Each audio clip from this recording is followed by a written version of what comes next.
Insiders, and man, are we excited to be here today. It's a party, baby!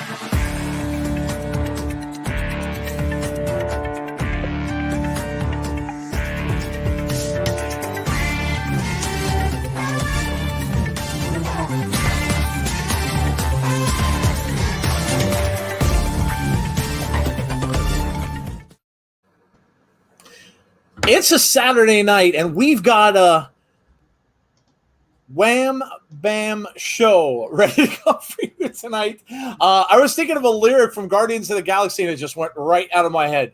But anyway, it's Saturday night. Saturday night's all right for fighting, or the Insiders Wrestling Podcast, as it were, as Mr. Elton John might say. Except, Joe, it is Sunday. Oh, my God. That's why I forgot the lyric, because it's Sunday? It is Sunday. What a way to open the show. Woo! Hey, it's all good. No clue what day it is. It is Sunday night. Thank you, Sean. And thank you, chat. Yes. Thank you. I'm good now. Yes, the old man made it. I had a little bout of I had a Scotty from Star Trek might say, a wee bout. I had a wee bout. But I'm all hopped up on antibiotics. That could be why. I thought it was Saturday. But yes, I'm good. Thank you all for the well wishes. I appreciate that. I don't know what I had. Like some people are telling me now I may have had a migraine, like an actual, and I didn't know you could even get these, like a facial migraine. I had no idea that you could get that, but it was literally like the sides of my face and down. And oh my God, I never felt pain like that. I couldn't sleep. It was horrible. It was the worst. My dog was playing with her squeak toy. I get those about once a month. Do you really? Oh my God! It's just like you've been in a boxing match and someone, like Mike Tyson just punched you right between the eyes. Oh my God! It felt like I was having. I felt like I had two cavities like in the back of my jaw. Yeah. Oh, that was horrible. I never had that happen. I never had that, and I read up on it a little bit, and I'm like, they're treating me for a for a sinus infection, but I don't know. I don't know if that's the case because I really didn't have any other symptoms. Yeah. Here, See Wrestling, of course, is going to insult me right off the bat to start the show. When do you reach show's age? 304. Actually, I'm 307. See, make sure you get it right. Don't be missing years. Days are totally meaningless. He's experienced more Sundays than this entire chat has dinners. That is true. I have. I really have. Oh my gosh. Anyway, glad to be here on Saturday or Sunday. I'm going to keep doing it because I'm so used to doing it on Saturday. Glad to be here on a Sunday with all of you. Really appreciate you coming out to check out the show tonight. And I apologize ahead of time. I wanted to have this big party for 2,000, but unfortunately YouTube is being stupid and we probably got invaded by bots. So the bots went down and knocked us back, and now we're back in 1935. But hey, I'm not going to complain. It's still a good number. Still way higher than I thought we'd be at this particular time in the year. So still amazing anyway. And thanks all of you for showing up to I think that was our biggest video the other night, Jeff, if I'm not mistaken. By far. Yeah. By about 6,000. I was going to say, I think, we ended up at over 20K for SmackDown the other night. So for those of you that were there, thank you all for coming out. That was awesome. So we've got a lot. I mean, we haven't been here for 2 weeks now because we had the pay-per-views and stuff last week. So we've got a lot to cover in a short amount of time. So what we're going to do, and we're probably going to do this going forward, Jeff, thought of this, and it's probably a good idea. We're going to try not to spend so much time on one single thing. So we'll try to, to cut it down for each topic so that we're not going on and on and on and on about certain stuff. So we'll make sure that we do that because, again, we could go on about so much stuff. There's just a ton. So we'll do that. And we'll try to get to, just about everything we normally do on the show. We've got stuff lined up. We've got news. We've got grievances to air. We've got debates to do and all that kind of stuff. And Jesse will be along later as well for the lighter side. So before we do, I'll welcome everybody in and just kind of say, don't forget tomorrow is Monday already. And we will be no Abby's. Okay, no Abby's tomorrow. That's right. Jody's on vacation. Yep. Yeah, so no Abby's tomorrow, but we will have our Raw stream tomorrow night. So don't forget that, 7:30 p.m. Eastern Standard Time tomorrow night. We will start our Raw watch-along. What we got for that so far is a rematch. Imagine that. We have a rematch between AJ Styles and Omos and the Viking Raiders. And then we also have Nikki Cross coming out. So that should be interesting because that's going to probably set up who is going to challenge Nikki right away. And we'll see. We may get some surprises there as well. But should be interesting. So make sure you join us for that. All right. Let me welcome some people in and we're going to get down to business because we have a lot of stuff to talk about. Hey, Jen Carter, how are you? Jason Peace, good evening to you. Shelby Jones says, I'm just here. That's okay. It's okay for you to be here. James Grant, Kevin Correa, Trex is here. Wally's here. We got the Coog is here. We got Cheese Whiz here. We've got Big Dan here. Big Dan singing some 80s. Reunited, and it feels so good. Wow, look at that. You got harmony tonight. There we go. You got harmony. Kevin Davis popped in and popped out, just like Kevin Davis always does. He's like a popcorn machine. Boop. And just right in, right out. He's gone. Let's see who else is here. We got James Chadwick. What's going on, James? Good list again today, James Chadwick. If you haven't done so, and I retweeted it today, so check out James's list of wrestlers of the week. It's really cool. He does that every single week, and it's really cool to look forward to. So check that out if you haven't already on Twitter. Cheese Whiz, I said, is here. Mike Moriarty. This show is going to be epic. Don't miss it. Big Dan says, to all our overseas peeps, James Chadwick cough, are we caffeinated, kids? Alexa Bliss Gamer 0809, hello to you. James Grant, yeah, sad to hear about Jeff Hardy. We'll talk about that probably in the opener. The Coog is here. What's going on? Sean Rousset is here. Jason says, P.S. I love Starbucks coffee. I'm not a Starbucks fan. Never was. It's too expensive, and I'm a Dunkin' guy. As far as that goes, I'm not a coffee drinker anyway, but I'd rather go to Dunkin'. Chris says, yes, the old man made it. Sean is here. Hope you're feeling better. Yeah, I am. The antibiotics kind of make your system crazy, but yeah, I'm doing all right. I'm not going to complain having no pain, so that's good. James James Grant. Let me see if there's anyone else I've missed. Big Dan's still singing "Easy Like a Sunday Morning." Great song. Paul Healy. Hello from Ireland. Well, look, see, we have an overseas person here. Hello, Paul from Ireland. That's awesome. How is Ireland doing? I hope hope you're doing well over there. We have Brian is here. Hello, Brian. Jeff and Joe get facials. Yeah. I'm not reading the rest of that. Chris is starting right off. I have no idea what day it is. Stupid Olympics. Yeah, the Olympics are confusing because it's over in Tokyo. So, yeah, it is kind of. Oh, and Chris with his comment. Yeah, well, Chris, we all know. You don't have to tell us anymore. We just know. It's like, it's like the sunrise in the morning. We know it's going to be there. Conrad's here. What's going on, Conrad? How are you? Thunder Ruse Girl. Hello to you, Thunder. What's up? Brian Coleman's here. I'm a little late. No problem at all, man. You're good. We're just doing intros. Other than waiting on my new glasses, everything's peachy, says Big Dan. My longtime pair died on me last Sunday. Right now I'm wearing them as a monocle. That's not good. Big Dan looks like the Monopoly man right now. All right. On that note, let's dig in, shall we? Because, like I said, we've got a ton to talk about. So let's start off with some breaking news. So Jeff Hardy, that was just announced today. Unfortunately, and it was announced in a weird way. It was announced by a person who a person supposed to have him on a show. Like a signing or something, right? Something to that.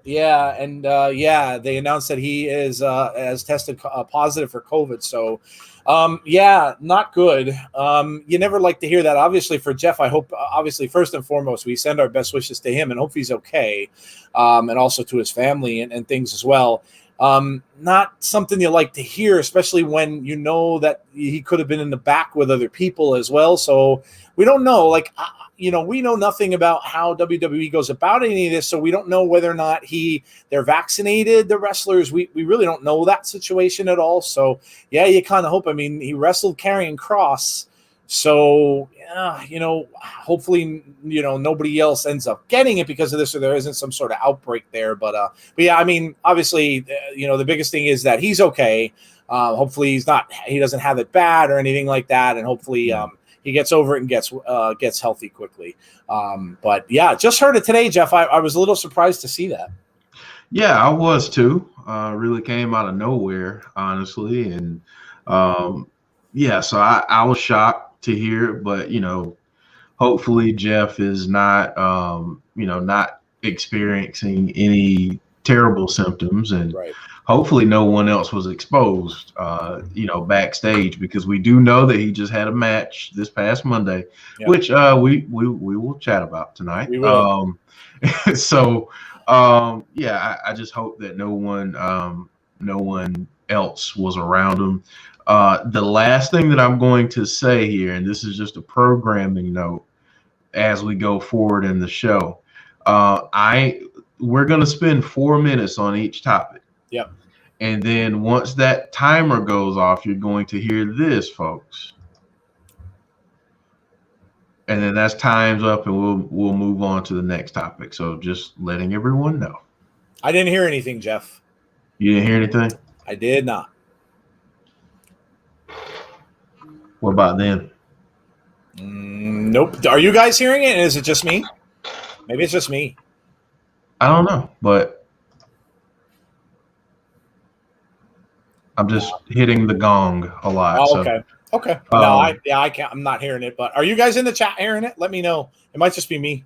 But anyway, yeah. So nope, they're not hearing it either. Nope, not hearing it. Okay. All right. Okay. Well, anyway, you guys get the idea. We're gonna, like I said before, in order to shorten the show up a little bit and not kind of spend so much time, we're just gonna look. I'll watch the clock because I have a little clock right in front of me, so I'll keep an eye. So just to make sure that we're not spending too much time on certain topics. All right, let's dig right in now. That was the breaking news that happened today, so that's the most recent. But let's get into there it is. The large white elephant in the room. Oh, no. Okay. Yeah, that's right. We're talking Matt Cardona. Matt Cardona won the championship last night, beating a man who is just going to make his appearance on AEW, Nick Gage. So from what I understand, and I don't watch GCW, I'm not, I haven't watched this, promotion. So you guys in the chat can probably let me know how big of a surprise this was. But I'm pretty sure it was a shock that he won this. You can see him holding up the middle finger there. So he said everybody kind of giving it back to him. Conrad says it was wild. I don't know. Jeff, was this like a huge shocker? Because it came off that way when I was kind of reading about it, that Gage lost. But I mean, if he is going to AEW, maybe it was just kind of part of the plan that he did. Yeah, I think for me, more than anything, it was just kind of the plan. I think that it is a shocker. But at the same time, I think it lets us know that maybe Nick Gage is not just doing like a one-off in AEW. So that's kind of what I took from it. Yeah, that's kind of what I was thinking too, is that probably gave that title to Cardona because Cardona may be jumping around to different promotions and Gage is now maybe signed full-time with AEW. Nobody really said yet, but his position there could be, permanent. So is he covered in blood? It certainly looks like it. Yes. And if you really want to see something that's crazy, go to Twitter because he put the pictures up of his hotel room and his bed, and his bed is like covered in blood. Ugh. So it's like it was crazy. GCW as a promotion is a pretty violent promotion. So if you dig that kind of stuff, they're known for that. So So there you go. So that was our breaking news. Luckily, we didn't have a lot today because we have enough to talk about from the week past. So, all right, now is said white elephant I was talking about. Oh, gosh. Listen, I said on Twitter, I'm not going to spend a lot of time on this either. What has been said has been said, and will be said. There's nothing new here. Yes. The rumor is that Bryan Danielson, a.k.a. Daniel Bryan, is now signed with AEW. This, unlike the next person we're going to talk about, is pretty solid because it's coming from a lot of places saying that he is indeed there. The whole question is now, when does he show up? My guess it will be either the pay-per-view, but I'm kind of not leaning that way, and I'm thinking he's going to show up at the Arthur Ashe Stadium Dynamite. That's where I think they debut him. We'll see. But in either case, like it or not, he is there. All ties were cut with WWE. So, makes it look like, and you know what, Jeff, I think this has been done for a while. I don't think this is a sudden thing. I think they probably did this a little bit ago, and it is just kind of leaked out.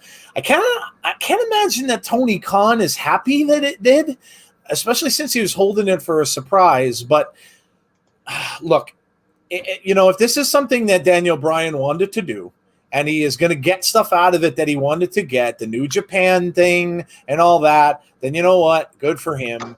And we'll get into this throughout the show. All of the crap that's coming from the people from WWE that are like a scorned ex is ridiculous. It's absolutely ridiculous. And we're going to talk a little bit about that later, maybe in grievances. So I'm not going to get into it. But, Jeff, what do you think of all this? Listen, kudos to him if this is what he wants to do for his personal life. It's his decision. And if he wants to wrestle matches over in Japan, that kind of thing, who am I to say no, Daniel Bryan? But again, I understand how people feel like, basically they feel like Daniel Bryan was made by WWE. Folks, he was the American Dragon and Bryan Danielson well before he came to WWE. He was a star then in Ring of Honor. And honestly, he's going to be great no matter where he ends up. So maybe this is done. I wouldn't be surprised if something else happens. I mean, things can happen anyway, especially in the world of professional wrestling. But ultimately, it's his decision. Yeah. And who knows? I mean, for those of you guys who come out and watch Impact with us and stuff, maybe because of all the crossing over that everybody's doing, he gets to come back and do a match or two with Impact as well, which I wouldn't mind seeing because, I mean, he was there. So, yeah, I like I said, it is what it is. People getting all angry and upset. And again, I'm going to get into this more later on, but it's just crazy. I mean, if this is what the guy wants, and hey, you know what? If he's getting millions to do it, then who's going to refuse it? Who's going to refuse it, right? Yeah. If somebody came to you and gave you millions of dollars and said, hey, go ahead and do this. I know this is what you want to do, so go ahead and do this. I'm going to pay you for it. Yeah, then I'm pretty sure everybody would say they would. So, okay, let's go to the next one then, because, of course, this was the other part of the deal.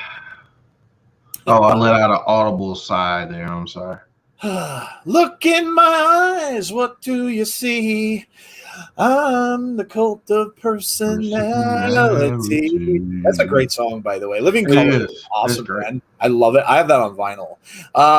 But yeah, Punk's last dance, as you see. I mean, God, look, this guy, he's the master troll. I mean, I used to think Jericho was a troll. CM Punk has been a major troll and trolled almost everybody when every pay-per-view came about, saying that, making people think he was coming back, he was coming back, he was coming back, he was coming back. This has not been confirmed. Let's just get that straight. People that were saying that it was, it's not.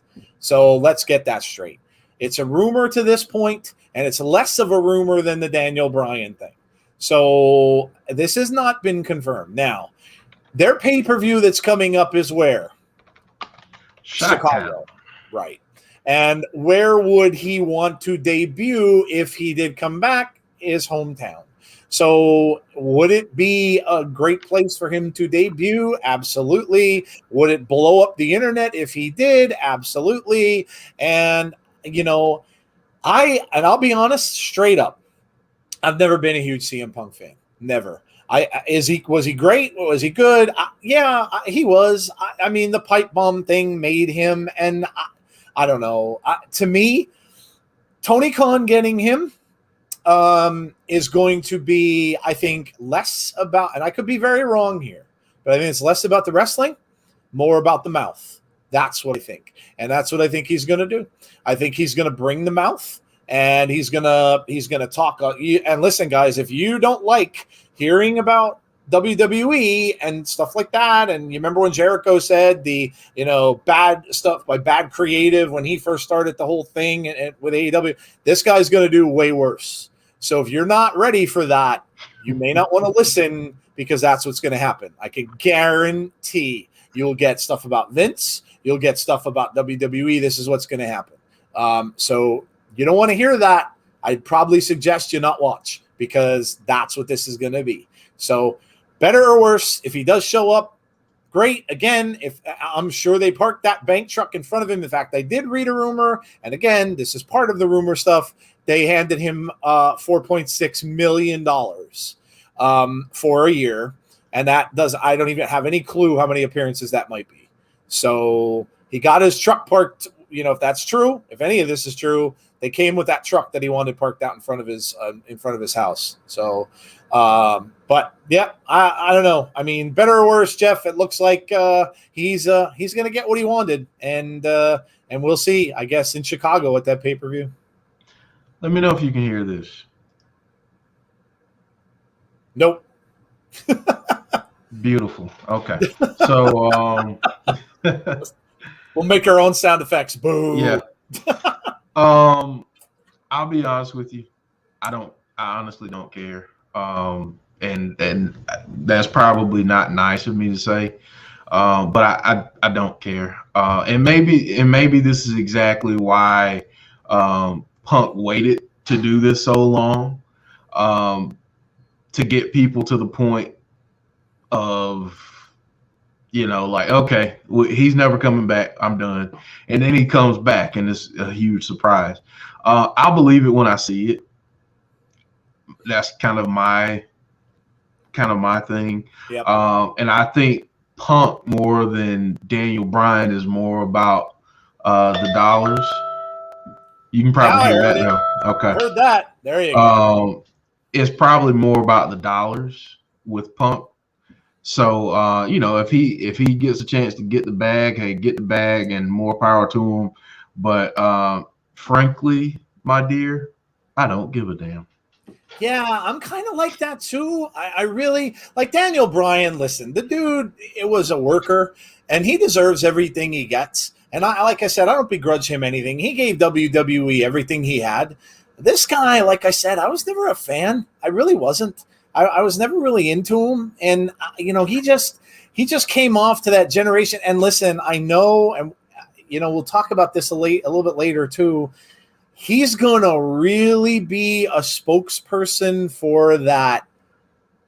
How can I call it without being mean? Bitch and moan generation that's out there. He's going to be an absolute spokesperson for that. I'm going to tell you right now. That's why he's there. I'm going to tell you right now. So not again. Yeah, like Jeff said, I'm really oblivious to it. I really don't care if he shows up or not. I really don't. And honestly, this is coming from. I actually love CM Punk, and I think I think a lot of them, but at this point, I don't have to have them in my, in wrestling to continue to be a fan. So just me. Yeah, I mean, Conrad saying I think Punk gave them everything. And I'm not begrudging him what he did in his career. I'm just saying he just never did anything for me. Was he entertaining at times? Yeah, I don't know. I think he was in a generation where it was a weird time in wrestling, I think. And I'm not going to begrudge him. I'm not going to say he's a horrible wrestler. He's not. But for me, and again, I guess I'll leave it at this. If this had been 10 years ago, huge, absolutely huge, but it's not. And he's been out of wrestling for a long time. So if this would have been 10 years ago and AEW was around, yeah, then I would see. But yeah, it is what it is. Okay, let's move on. What is next? We had some massive debuts, Joe, at Slammiversary, and a lot of shocking things. So let's talk a little bit about what happened at Slammiversary. Yeah, so Slammiversary was a great show. If you did not see it and you don't watch Impact normally, you may want to do that, and it doesn't cost that much to do. I think it's $5 or something now. You could watch the entire thing. If you haven't gotten a chance, it was really good. It was really an entertaining pay-per-view. Even if you don't watch Impact or haven't in a while, you might want to check it out. Big debuts, like Jeff said, is absolutely correct. Deonna Purrazzo, we knew had a mystery opponent. We didn't know who it was. People were guessing, and I can tell you, to be fair, I think we had a couple people in the chat that called it, but I didn't see this coming. Thunder Rosa shows up to wrestle Deonna, and it was a great match. So Thunder Rosa, man, oh man, she's been an MVP of a lot of companies this year, and has now signed permanently with AEW. So congrats to her. Again, never will I begrudge anyone, especially someone who works as hard as she does, anything that they get, because she deserves everything she gets. She's worked hard in her career. She does so many things outside of the ring, even for charities and things like that. I know Mark Henry said that he was looking forward to working with her with charities and stuff like that, and that's kind of what he's doing in AEW. So never begrudge her that. I love Thunder Rosa, and I wish her nothing but the best, and I can't wait to see her hold the title at some point in AEW, because I know she will. And then, of course, Jay White. One of my first real introductions to Jay White. I, again, haven't watched New Japan, so I didn't get to really see what this guy – I knew the name, but for seeing him for the first time was very cool. He was on Impact again this past week, and obviously it looks like he's got something going on with the Bullet Club. But this is more exciting stuff that we're seeing leading up to, I believe it's Bound for Glory, and their next pay-per-view, and all this stuff they've got going on between other companies, to me, is pretty darn exciting if you're a wrestling fan, Jeff. Yeah. Wow. And, our next topic is actually, we'll talk a little bit more about Jay White, so I won't spend this time on that. But, seeing Jay White, wow. King Switchblade Jay White. If you don't know about him, go check him out on YouTube. Dude is a hell of a wrestler. But you know what, Joe? You want to know what's so crazy about Slammiversary? You just mentioned two, and we didn't even mention Chelsea Green or No Way Jose. Or the fact that we got a little vignette for Aiden English. So, I mean, that just goes to tell you how crazy Slammiversary was. So, I mean, honestly, it's a great time to be a wrestling fan. I cannot wait to see what type of interactions we get in Impact between the Elite, who all gets involved, and then any other members of the Bullet Club and who all gets involved there. I cannot wait, especially with the hype that we saw around Bound for Glory, with seeing all the different logos pop up for that, and the fact that it's going to be in Vegas. I mean, it's going to be crazy. So Agreed. Big Dan saying Jeff Watson, a.k.a. the Schwam, reportedly did the Carlton dance after Slammiversary, and it's heavily implied he also called France making crepes out of the U.S. men's basketball team today. That was kind of unexpected, wasn't it? No. Yeah, you know what? They're not playing well, and they haven't since the practice games. No. So they've got such good athletes on that team, but sometimes it just goes to show you, sometimes a good bunch of athletes doesn't equate to anything as far as a team goes. So, These other countries play together as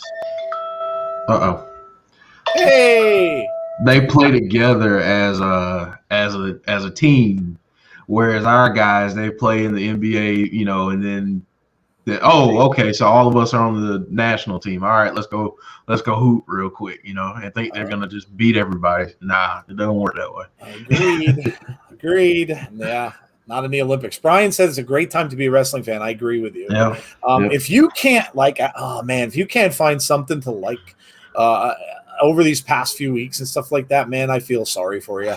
I really do, because Switchblade was a holy shit moment, says James Chadwick. Yeah, it really was.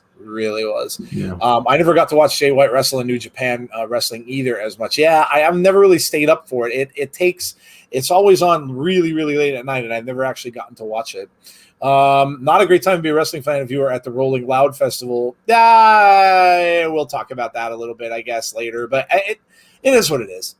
Look, the ambiance of that was fantastic. The fact that Bianca Belair, Carmella, the Street Profits went out there and got in front of 200,000 fans, that's going to be a career highlight for them. They'll never, ever be in front of that many people again, regardless of whether or not they were all standing up and going crazy. Listen, it wasn't a WWE crowd. It was a crowd there for a rap show and a music show. And that's, listen, that doesn't always mesh. So I don't know. To me, I thought the stage setting was fantastic. I thought it looked great. And for those people who were there, the wrestlers that were there, again, that's a lifetime moment for them. So I didn't think it was so bad. All right. Now we've got Chris. Yeah, this came about too. And this was on Impact this past week, of course, after Slammiversary. We saw a tease for this because Chris Bay, kind of walking back in the back on a promo, was upset that he lost. And then he walks in the locker room and he sees, lo and behold, a T-shirt. And on the T-shirt, it said Bullet Club. And then, of course, he and Jay White had this little promo backstage. And Jay White basically said it was an invitation. And then Chris Bay kind of balked at it and said, well, hey, I'm a solo act. And then Jay came back and said, yeah, how's that going for you, being a solo act? And then he said, well, the invitation has an expiration. and that's kind of where it left off. A little bit later on, Jay, of course, got attacked by the Good Brothers. When Kenny and Don Callis and the Good Brothers came down, the Good Brothers attacked him, and Chris Bay came out and made the save. So the question is, does that mean that Chris Bay has decided to take him up on that invitation? So I don't know, Jeff. I think it'd be pretty cool for Chris Bay if he did. Yeah, I so want this to happen. I'm just responding to. No, go ahead. Responding to Chris here because I feel bad for him that he had to picture that image. So sorry about that being seared into your brain. But yeah, I really hope that Chris joins Bullet Club. I hope that Josh does too. I hope that invitation is extended to him, and honestly, the same for Moose. I would love to have all of those guys join. I don't know that it will happen, because it's prestigious. So, I don't think everybody should, just get an open invite. But I really want to see this. And again, Jay White being there in the Impact Zone, that promo between him and, then you get the Don Callis, and we'll talk about Impact shortly. But my God, having him there is gonna bring so many eyes to Impact. I briefly when I saw things on Twitter this weekend, I saw how many people were hyped and saying how they're gonna watch Impact because Jay White is on there now, and that's going to benefit Impact. So I'm all for that. Absolutely. And I want Chris Bay to join as well. I will tell you guys as a footnote, if you're going to watch these next few weeks of Impact Wrestling, stay away from the Twitter machine because there are spoilers everywhere. So if you don't want to be spoiled, I'd suggest don't even look up Impact on Twitter because you will get spoiled. I guarantee. They are everywhere. So if you want to, if you don't care and you want to know, go for it. But I personally am staying away. I don't want to see what happens. But they are all over the place. So just be aware. Yeah. All right. Let's see what some people are saying here. The only person I like in the Bullet Club was, that went up too bad. Kenny Omega. Anybody else I don't really care for when I was able to watch in New Japan. I love the ambiance of the Rolling Loud Festival too, and that beautiful sunset that was in the background. Yeah, it was really a gorgeous scene. Wes Heron. Hello, Wes. How are you? Conrad says, I want Bay to join. Okay. All right. Bound for Glory, guys. The next Impact pay-per-view to feature multiple companies. Yeah. So those of you who watched Slammiversary with us, you saw the logos going across the bottom of the screen, and that was pretty exciting to see. So yes, it looks as if, and we were talking, listen, Jeff mentioned this probably June of last year. I may be a little off on the months. Mentioned when the whole thing started with Kenny Omega about what it would be like if one day they decided to have this big show and wherever it was, New Japan, here, wherever, because we didn't know the status of COVID. So, but what would it be like if they all got together and you had these big shows with all these people together? Well, it looks as if it's happening. And it looks as if it's going to happen at Bound for Glory. And man, oh man, are they going to get eyes on this product. If I'm other wrestling companies, WWE, I stay away from this weekend. I don't touch this weekend with a hot poker. Not at all do I even go near it because there's nothing they're going to do that's going to take eyes off of this. Nothing. And I don't even care if Vince announces Brock. I don't care if there's nothing they're going to do that's going to take eyes off this show. So especially if we're going to get, like, let's say we get the Bullet Club versus the Elite there. Let's say if we get any of that, stay away. Just buyer beware and stay away from there because you're not going to compete with anything like this. So it's going to be huge, absolutely huge. I can't wait to watch it. And man, we were thinking Slammiversary was one of the best shows we've seen this year. It might get blown away.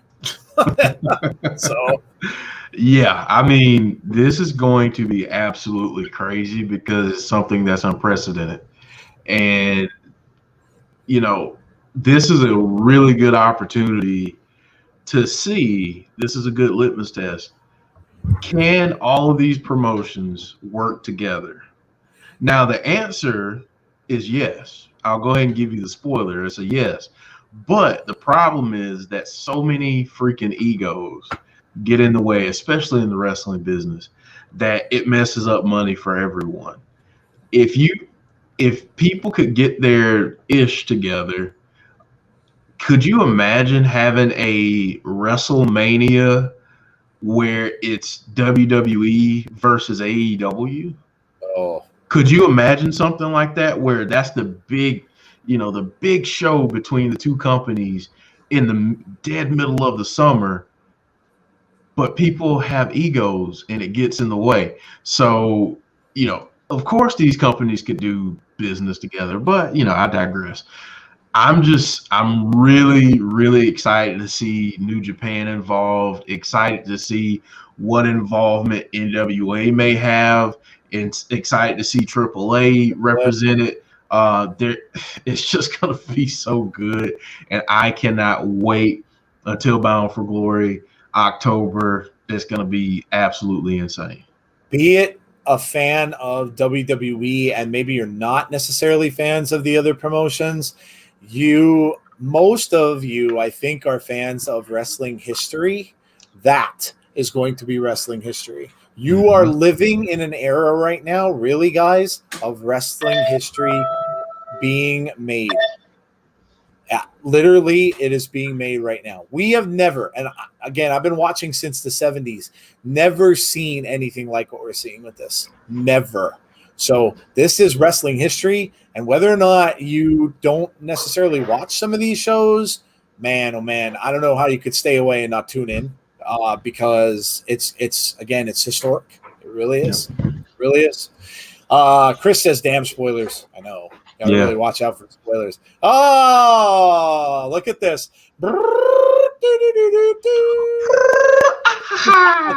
can't do that. I'm so jealous. Kudos to Paul Heyman, by the way. That was fantastic. That was absolutely fantastic. I laughed so hard. Paul Heyman, listen, Paul Heyman is a treasure. The fact that he's on SmackDown is going to bring SmackDown up to another level just because he's there.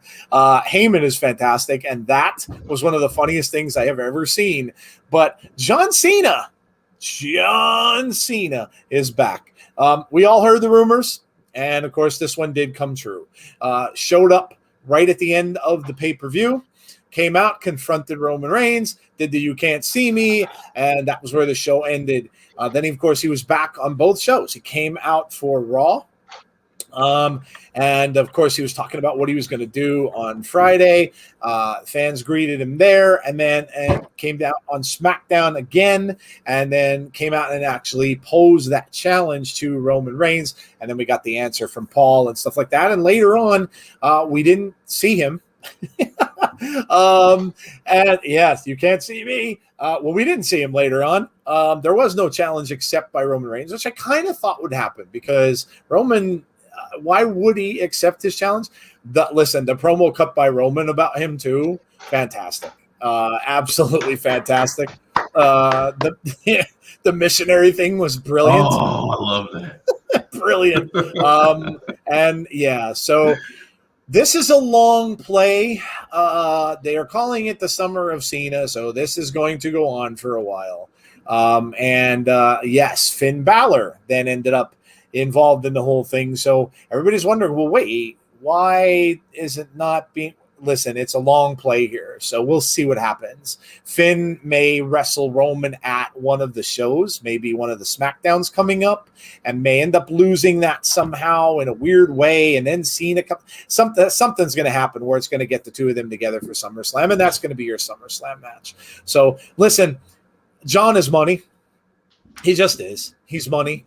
And whenever you bring him back, he's going to get the crowd excited. He's going to get fans into it. He did that. He's really good at that. Very similar, kind of similar to The Rock. These guys just know how to speak to fans and get them fired up.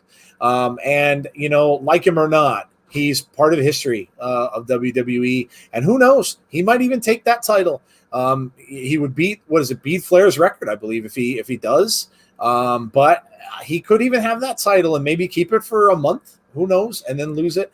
But we'll see. Also, for the Fiend fans, yeah, he mentioned the whole thing about being trapped in another dimension or in the funhouse. And how did I get out of there?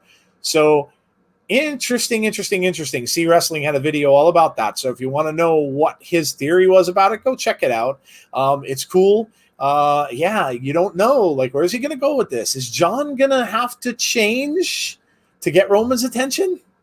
Maybe, Jeff. Maybe. I've said since the information came out for him being in Fast 9 that him starting to take these roles more often where he's playing a bad guy may lend itself to him being a heel if he ever does stuff in wrestling again. Yeah. I think the stuff with the Fiend is the conduit for him to be able to just turn at some point. And I think it's going to happen soon, because I think what will happen, and I don't know, maybe I'm wrong, but I think that Finn coming down to challenge Roman is going to piss Cena off. And I think that we're going to start to see some changes. And, I forget who brought this up in the chat, but remember, Bray has history with all three of these men that are currently involved. Yep. So if you really wanted to elevate that character upon bringing him back, what's the best way to do that? Have him tangled up with these three guys. Yeah. Just saying. Yeah, no doubt. I mean, listen, Wobbly Walrus was a character in the Funhouse at one point in time. They kind of shelved that, and it said to be continued way back when. So, yes, there is a lot of that, and we'll see. I think everybody would really like a bad John Cena, too, because we never saw it. So it'd be something completely new. But, yeah, keep your eyes open, guys, because this one is going to be a long play into SummerSlam. So interesting stuff for sure. All right. What's up next? So we go from you can't see me to if you smell what the Rock is cooking. Yeah, this was a strange story too, because everybody kind of figured that when they mentioned him being, and this was kind of a fantasy thing, like everybody's, a dream match was the Rock and Roman. But now the rumor is, yes, he's going to return, but this year now. So not at WrestleMania where everybody kind of predicted, but he's going to return at Survivor Series. Now, the return could just be similar to what John Cena is doing now. Kind of come out and just start planting seeds, and then they make it last until, remember, Survivor Series is in November.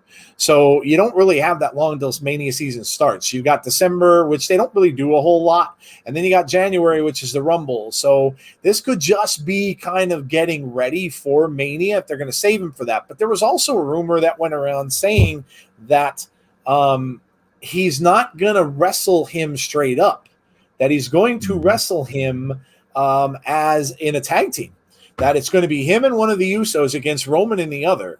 So that's kind of saying that it's an Uso breakup at some point, and one of them is going to turn on Roman at some point. Everybody's thinking Jimmy. That's not what it said. It said it was Jay, and that it's going to be Jay and The Rock against Roman and Jimmy. So maybe that's even a match at Survivor Series, and then maybe after that it goes back to where it is The Rock and Roman at next WrestleMania.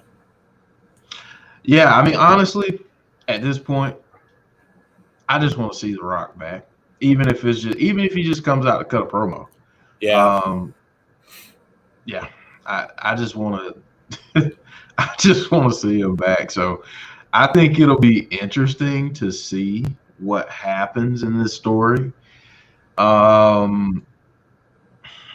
mean, I think it'll end up being a tag match, because I think by that point, if we do get this match at WrestleMania, I think it'll be good for a tag match. I don't think The Rock needs to come back and get into some type of title feud. So you got to have some type of way to, establish a storyline where we talk about supremacy of the family. So, yeah. Yes, sir. And then we had another return. Yeah, this one was rumored as well. I'm just playing. I did that because of the one person that left a comment. I'm doing that because I want them to say something else. Go ahead, Joe. I'll give my. No, it's all good. We all knew that this was coming. Also, this was one of the rumors that people were kind of thinking, hope they wouldn't happen, but of course it was Goldberg. He showed up. We knew he's contracted for at least 2 matches a year. This would be his second.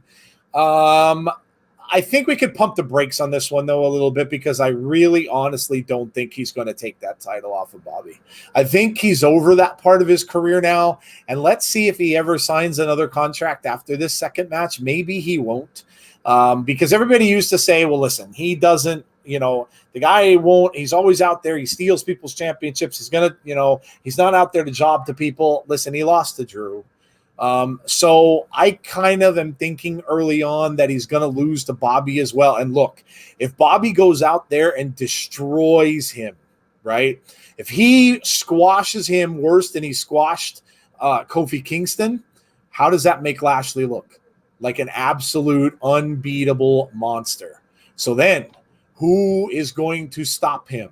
Who's going to take him down? Does it have to be Brock Lesnar that comes and stops the reign of Bobby Lashley? A monster is going to have to take down this monster heel at this point, and it seems to me like that's where they're going. It seems they're growing Bobby now is into this indestructible thing. Or listen, the heel rises up to meet the monster. Could it be Big E that's going to reap the benefits of all of this with a Money in the Bank cash in? And how does that make him look when he takes down the dude who took down Kofi and then took down a legend of the business in Goldberg? So I don't know. All I got to say is this: big meaty man slapping meat. Biggie, I'm sorry. Biggie is going to get his hands on Goldberg. Here's the thing. I really, really hope that they don't take the title off of Lashley for that. I could see a scenario where they end up having Goldberg beat Lashley for Big E to come in and cash in. I could see that. It's gonna be one of those moments where it's like you're pissed, but you're happy because Big E finally gets to, maybe get his reign. So, I mean, we'll see, but again, Goldberg, no matter how much I disagree with some of the decisions that they make regarding where they put him. I mean, listen to that fan reaction on Friday. Yeah. Monday. I don't know if it was piped in, possibly. I don't know. But that crowd reaction was, it said that people still want him around. And honestly, as long as that happens and Vince hears stuff like that, he's going to keep bringing him back and shoveling the money his way. Yeah, that's very true. And, the other thing is, too, a lot of these live shows now, there's going to be a lot of kids at these shows, and kids like Goldberg. They just do. They see him as what he always said he wants to be, that superhero that comes out. That's kind of how they see him. And regardless, sometimes we all have to just take a step back and realize that, listen, they're not, and I can say it especially for me because I'm old and everybody knows that, but they're not necessarily making content for my demographic. Okay. They're probably not. When it comes right down to it, they're looking for a younger age group to watch this and to get them the ratings that they want. So having him come out, I don't know, he does get the younger kids and stuff fired up. So if that's what they're shooting for, then yeah, it does do that. So we'll see. We'll see how it goes. I don't want to see him win either. And I really hope that he does the same thing he did for Drew. And I hope the scenario that I had mentioned comes true, and I hope that Bobby just destroys him. But we'll see. We'll see. I wouldn't be shocked if he did, because we've seen him win in places where you did not think he would before. So, Joe, I just had one more thought, and then we'll get into the next topic. Yep. But the other thing that I would like with this, if we end up getting this, is instead of Big E, because Big E is an honorable, respectable character. right. So how crazy would it be if he comes down before the match starts and it's a triple threat? Yeah. I think that would be a good way to do it too. Yeah. Yeah, that'd be cool. Different. Yeah, very different way to do it. So, yeah, absolutely. Lashley said no man on earth can beat him. Then will it take something that's not human to beat him? I know where you're going with that, Alicia. And actually, I think Bleacher Report, was it today? I think today. They had a list of the top 5 people who could beat Bobby Lashley. Big E, of course, his name was on that list.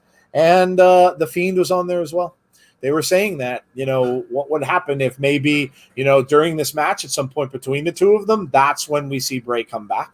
Of course, he's got beef with Goldberg for sure. Sort of he came down to the ring and absolutely flattened Goldberg and then just kind of basically stared off with Bobby.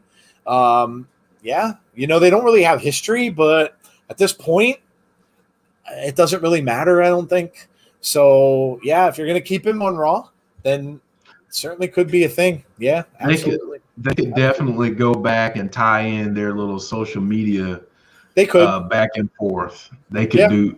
Yeah, they could do that. Yeah, and that's true. And that could tie up that little loose end from a story perspective. But I'd love to see that. I'd love to see Bray and Lashley.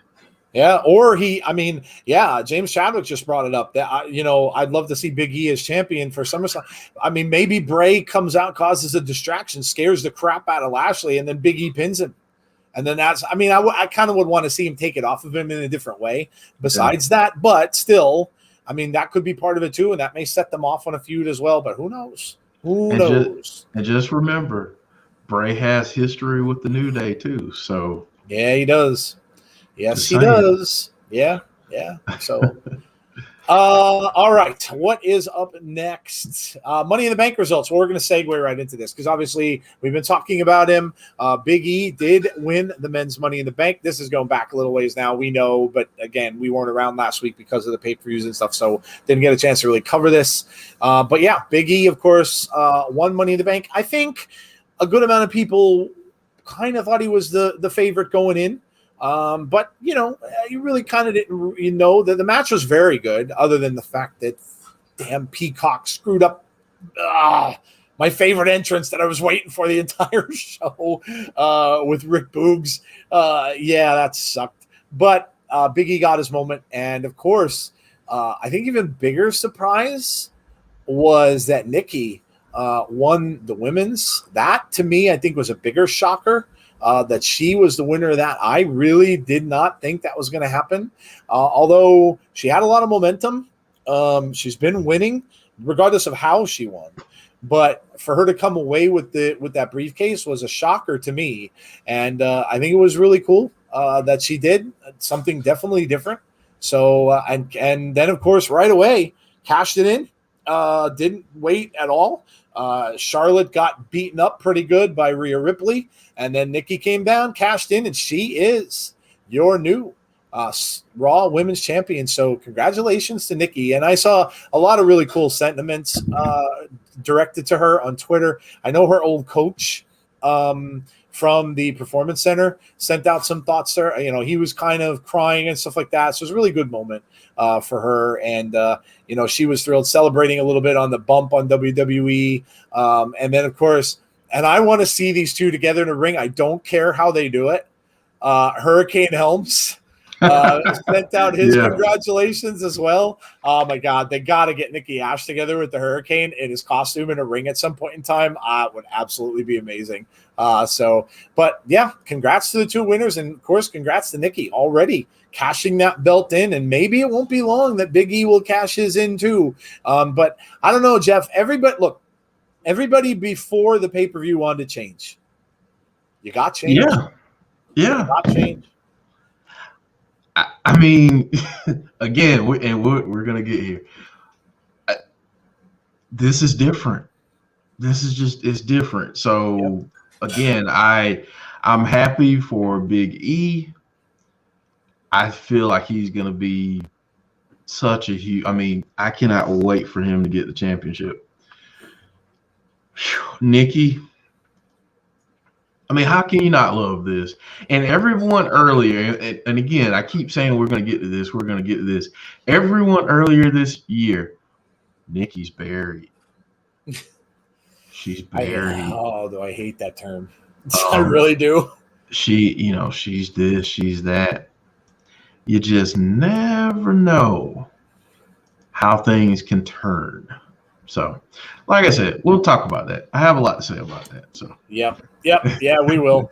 I like Big E winning, but didn't feel the same with Nikki. Okay, listen, you're all allowed to feel the way you're going to feel. I know a lot of people wanted Liv Morgan to win, but see, and on the same note, to Jeff's point, a lot of those people now, again, like Jeff said, right after she didn't win, Liv's buried. My God, I hate that term. I hate that term. I don't know who came up with that or who started that, but I'd really like to punch him right in the face because it's awful. I cannot stand it. It's a term that the negative people use all the time, and I'm sick of it. I really am sick of it because they use it, and it's used so prematurely that I would honestly like to take that and just throw it in their face when they find out that that's not true. So anyway, we'll get to that later on. All right. We're going to recap a couple of the shows, so let's start with Raw. Monday Night Raw, of course, we already talked about Nikki cashing in, so that was a big moment there. We got some different matches here. We got that match between Jackson Riker and Elias, which was the instrument killing match, the Symphony of Destruction match. Look, it was a fun match to watch. That's about as close to a death match, bloody match that you're going to get from WWE, unfortunately. Yeah. So listen, it was fun. I know a lot of people were saying, "Oh, this is terrible." Right away, the negative Nellies came out saying this is awful. We didn't want to see Jackson Riker and Elias, blah blah blah blah blah blah blah. But look, it was what it was. We got in Alexa's playground. Alexa had it was Dewdrop again, and Eva Marie that came and visited her, and it looks as if something's going to be brewing there between those two eventually. I don't know if it'll be Dewdrop and Alexa that will face off. We'll probably get more about that this week on Raw. But yeah, look, some interesting things, some new progression, some storyline change. Have there been some rematches? Yes, Raw still needs to get away from that. I think there's too many superstars on that roster to have rematches all the time, and they're doing it again this week too. So yes, there's still some things that have to be fixed. Women's stuff still needs a fix, but I think it's coming. And that in the form of Becky Lynch and Sasha Banks, I think is what's going to come to Raw. We'll see. Sasha was on SmackDown before, so maybe not. But they're going to eventually get people coming up there soon that are really going to pump that up. We got the return of Keith Lee as well, Jeff. That's right. And, I'm going to stop saying what I said earlier because again, that was another one. Yep. I'm sounding like a broken record, but we got a lot of stuff, and we got another match of a debut, and we got the return of No More Words, and I will talk about that too. I enjoyed Raw. I really did. I thought it was a really good show. I'd really like for them to stop doing all the rematches. That would be nice. Yeah. But it's been better. Let's be honest. It's been a better show. Let's keep progressing, and like you said, we'll get there. So yep, absolutely. Let's turn our attention to AEW. Look, credit where credit is due. Both weeks of Fyter Fest are very entertaining. Very entertaining. They're always going to go the blood and guts, a little more grim stuff. But listen, Moxley's matches, the Murder Hawk match at the end, And a lot of good matches in between. The Darby Allin match with Ethan Page was fantastic the week before. The women's match, the Dr. Britt Baker, which, by the way, Britt Baker finished that match wrestling with a broken wrist. In case you didn't know, of course, that match with her and Nyla Rose was a very good match. Look, they put on 2 very good weeks of wrestling. It was entertaining throughout.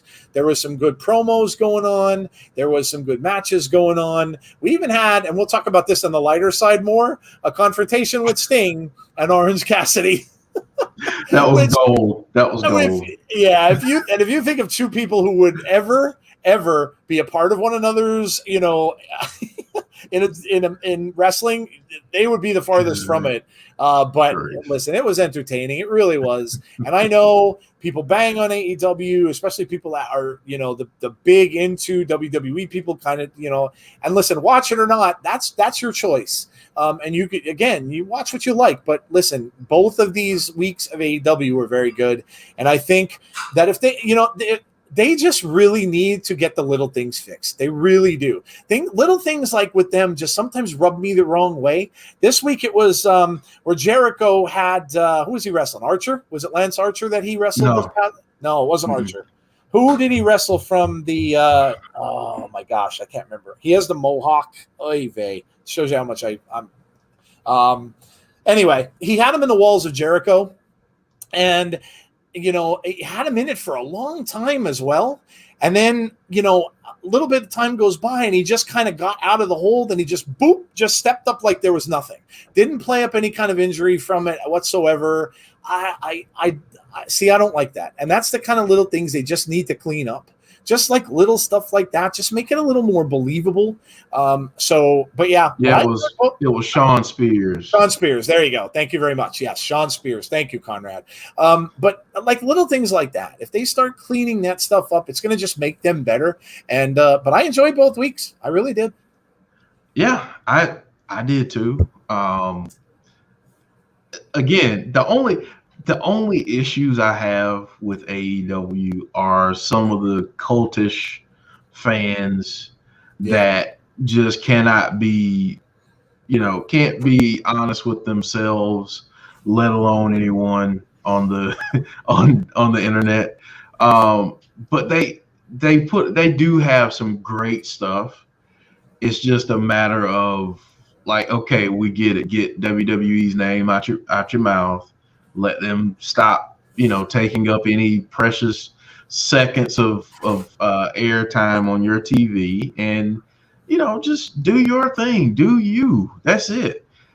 They put on 2 great weeks of wrestling, and I gotta be honest, it's gonna keep getting better because their fans, those crowds at AEW shows, are red hot, and I can tell you now, when they go to Arthur Ashe Stadium, that show is going to be bananas. So listen, there's a lot of stuff that happened on AEW that we can't even get to. Right. Chavo coming back, said, yeah, that was a cool moment.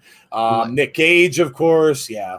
Lots of cool stuff. Lance Archer beating Mox and winning that, IWGP US title. I mean, there's just so many things, Bullet Club members showing up, New Japan. I mean, it's just so much stuff. So, kudos to them for putting on a good show.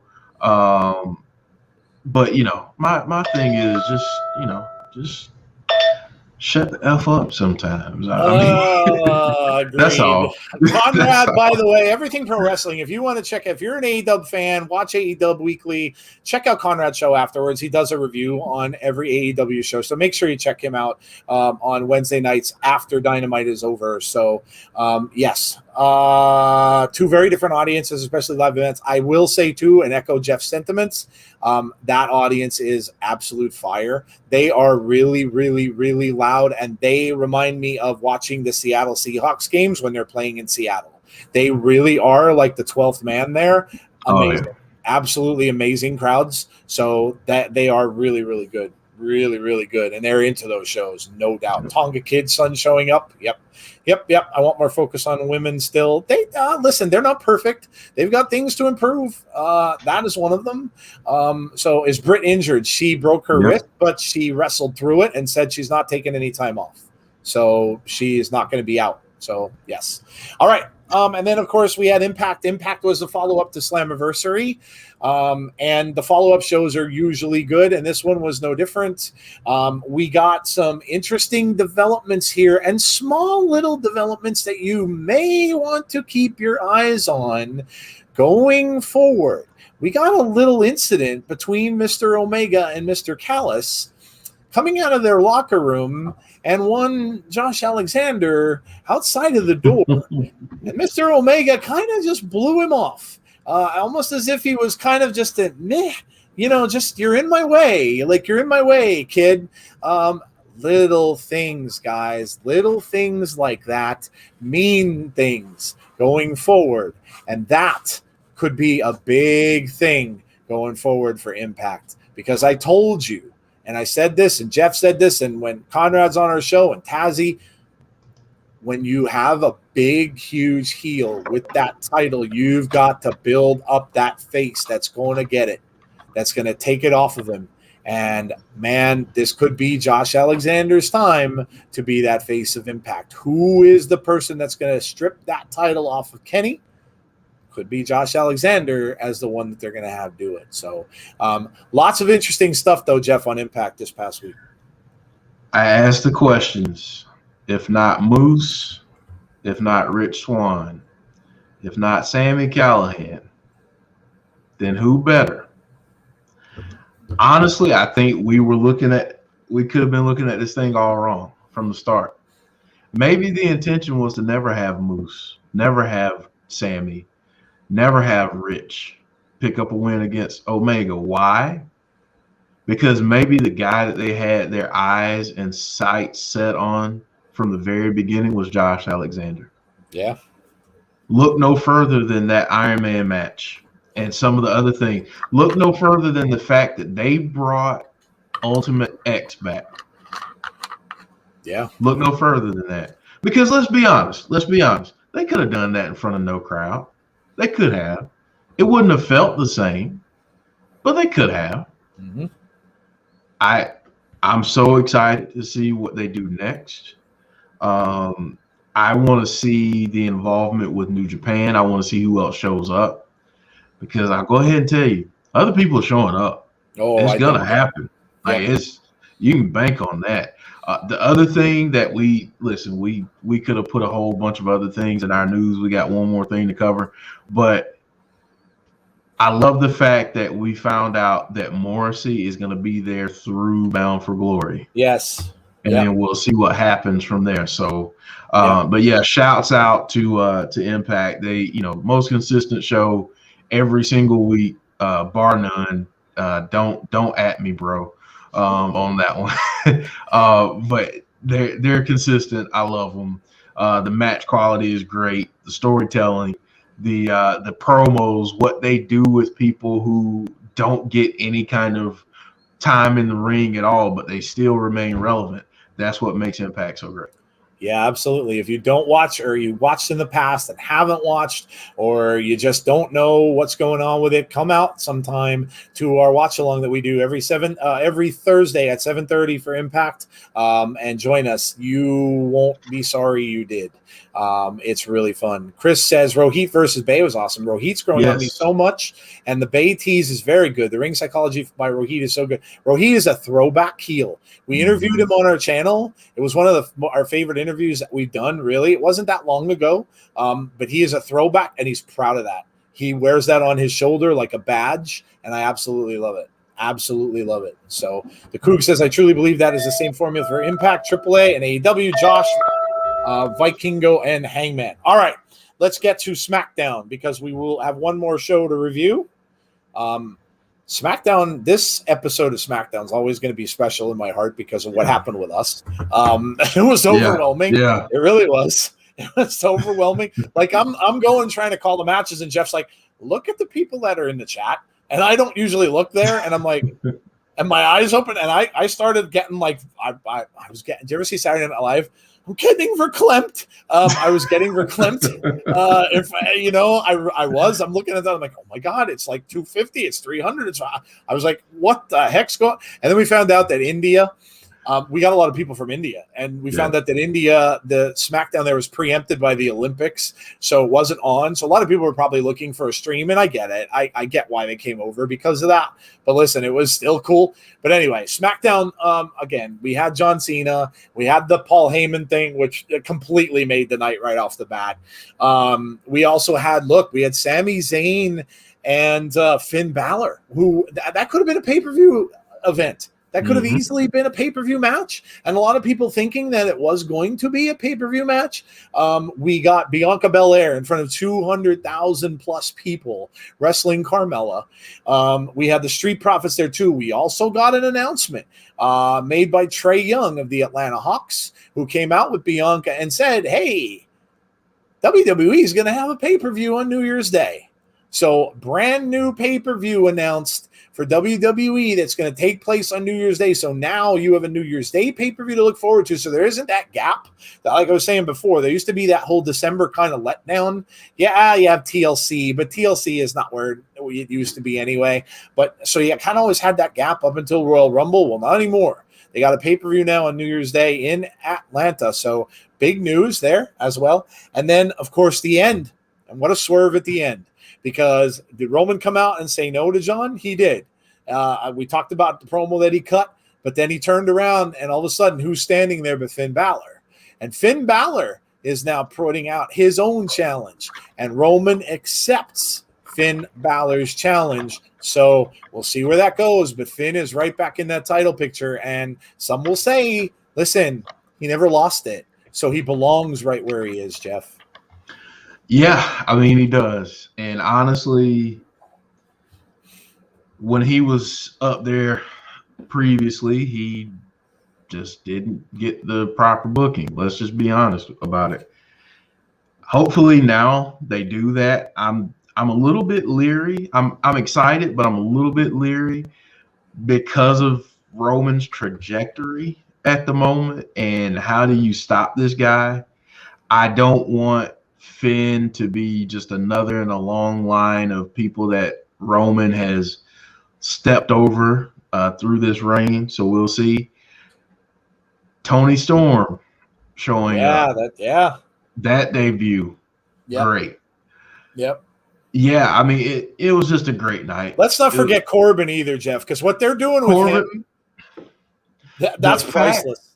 The fact that people are saying, I feel bad for Baron Corbin. Right. And I don't know, a month ago, people wanted him to get released. Yeah, they couldn't stand him. They couldn't stand him. Yeah. Kudos. Yeah. Yeah. Oh, whoever wrote that, the creative, that's fantastic.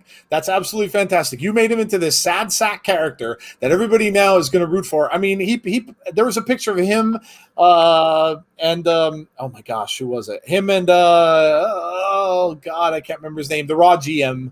After the show was over. You're talking about Pierce. Him and Pierce, yes. And Pierce. Yeah, and Pierce has his arm around him, and he's kind of looked like he's down, and he's saying, this dude asked me for money. So, I mean, listen, where they're going with that is absolutely fantastic. I love what they did, and Corbin is, Conrad said it's money. It is. Yeah, it is. Absolute money, no doubt. Tony's Peach stole the show. That is all. Tony was awesome, says Chris. SmackDown was really good, and a swerve for Cena and Roman to Finn. Love it. Don't forget, too, Jeff, that, maybe Finn Balor may lose to Roman, but we haven't seen one demon show up in quite some time either. So there's always the case that the demon may make an appearance as well. All right, we got to move on. Yes, and this is I got to sit up in my seat for this one because we got something special coming up. So what do you say? We go ahead and play the music? Let's do it. Let's go ahead and get this music going. This is really why people come to the show. So here we go. The airing of grievances. I got a lot of problems with you people. Now you're going to hear about it. This was actually a week, Jeff, where we probably could have chose one of many, unfortunately. There was a ton of things that we could have talked about And we chose to each of us chose one, and we kind of both agreed that the other would probably have talked about what we chose either way. So I'm going to start it, if you don't mind, Jeff, and then I'll let you finish it out because your topic is actually a little bit better anyway. So, all right. So my grievance this week, and here's what I'm going to talk about, okay? I want to talk a little bit about fandom and being a fan. I'm going to start this off when I was a wee young man back in the 1970s, and I got my first taste of being a fan. I watched football back then, but I was, I was like 7, 8 years old, and I was just kind of starting to get into it a little bit. And I adopted my dad's team, as a lot of people do. You kind of, when you grow up and stuff like that, your parents kind of like things and you kind of follow them, or maybe an uncle or an aunt or things like that, right? But for me, my dad was a Dallas Cowboys fan. And so, because he was, I watched the games with him and stuff like that. And I kind of got interested in it. And, I got to start to like some of the players. For me, it was Roger Staubach. Butterspark. I mean, the 20s. No, the football really wasn't around back in the 20s. Not the way I watched it, but yes, I get you. I'm old. But yeah, so I mean, Roger Staubach from the Cowboys. I got to like guys like Ed Too Tall Jones, Randy White, Tony Dorsett, and then in the 80s, as I grew, I stayed a fan of them, and the team kind of grew as well. And there were other players that came and went. I mean, no players stay forever; they retire after a while, and then a new generation takes over. And then I became Danny White, a fan of Danny White's, and I still am to this day, one of my favorite Cowboys quarterbacks ever. I had been a fan, and listen, I had gone to being such a big fan of football that I would miss, I'd miss family events. If there was a Cowboys game on, I'm like, nope, I'm not going. And that was what it came down to. I wouldn't, they would come first. As a lot of you know, or some of you know, watch American football, the Cowboys tend to play every Thanksgiving. It's been a tradition for them.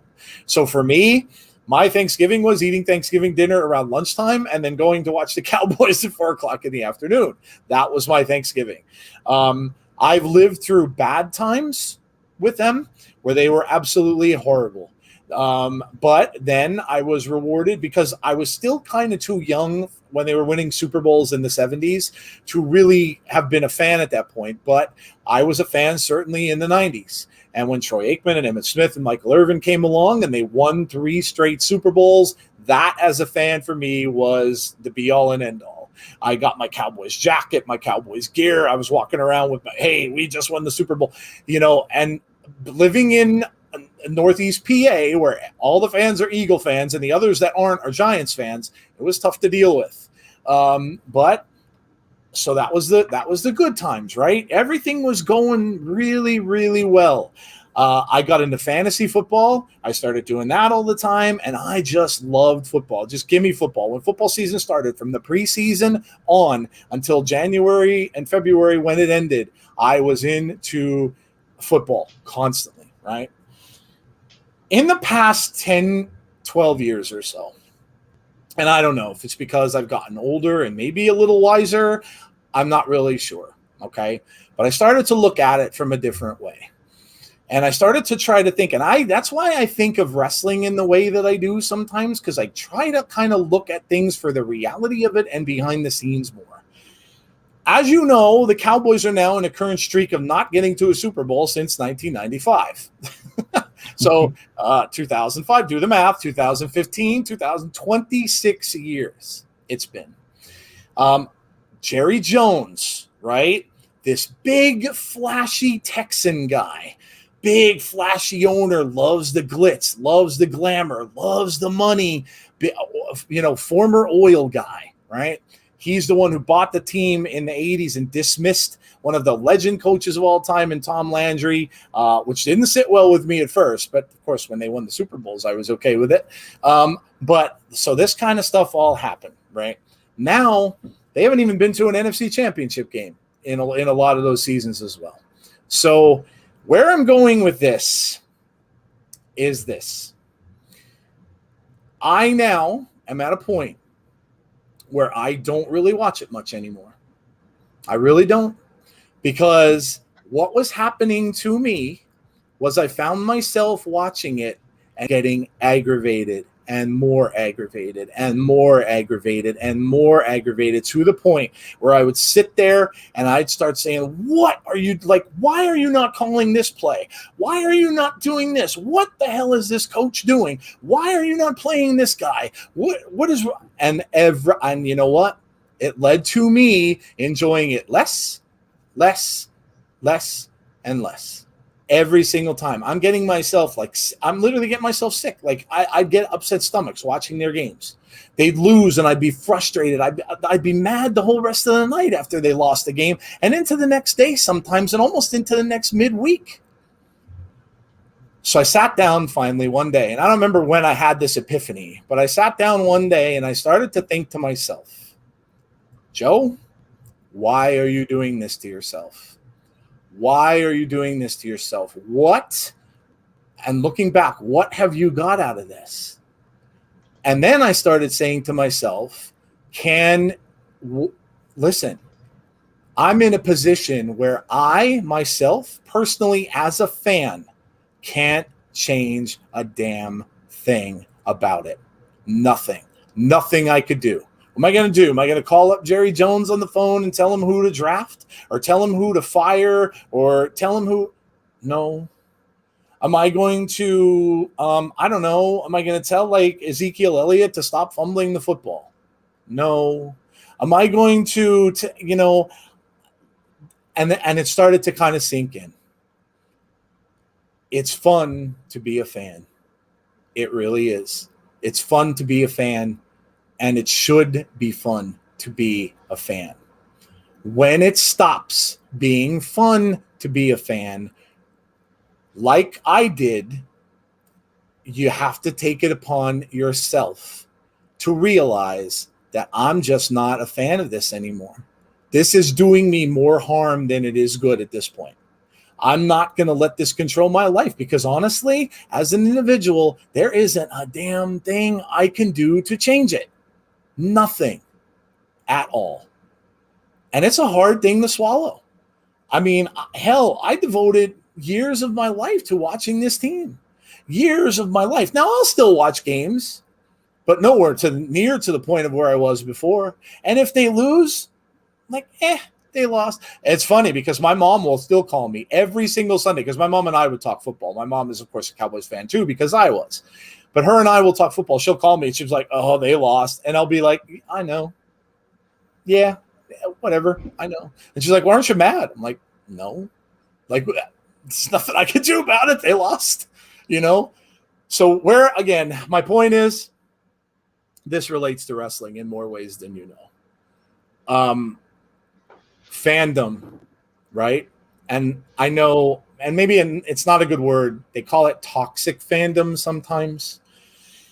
Listen, you guys out there in the chat and the people that we talk to are all very intelligent people. You have got to do what feels best for you to do.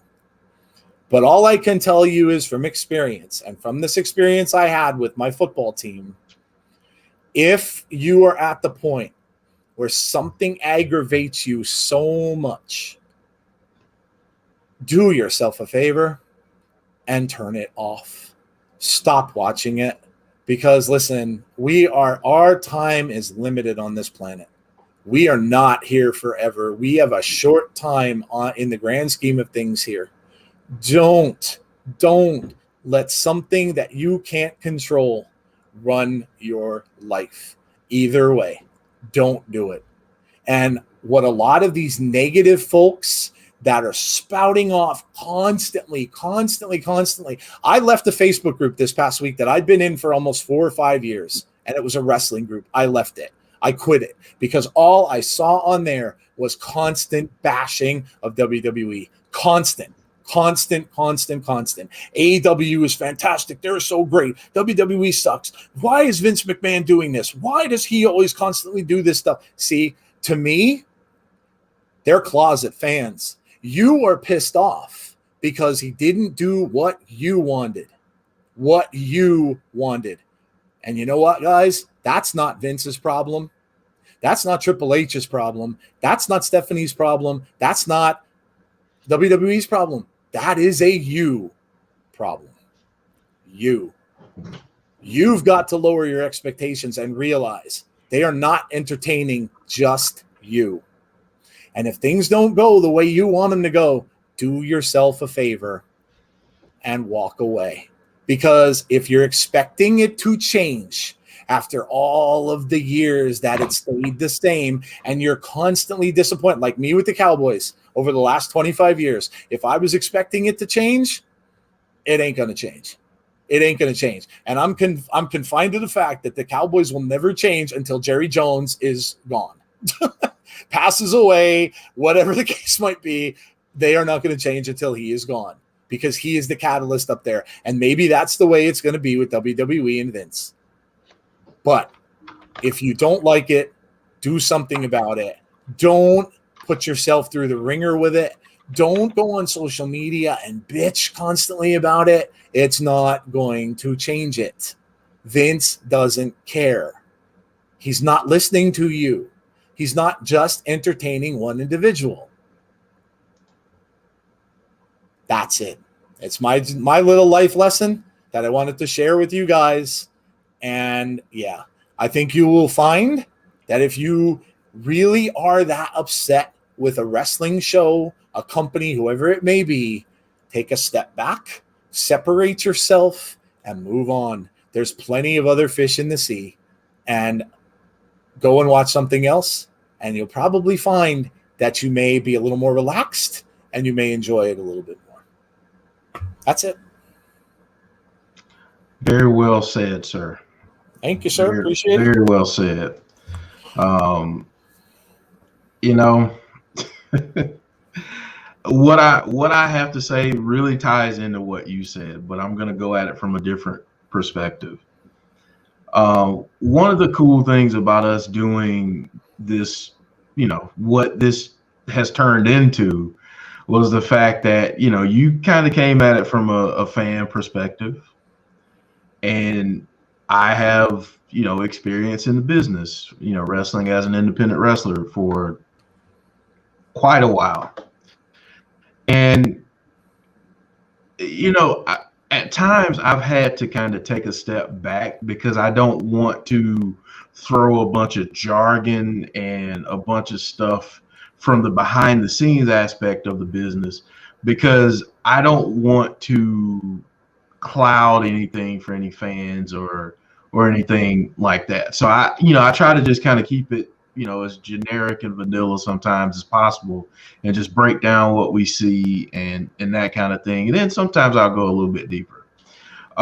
This past week on Monday night was the first time where I was on a watch along stream and I wanted to curse, like just go on a profanity laced tirade because of the stuff that I was seeing on social media.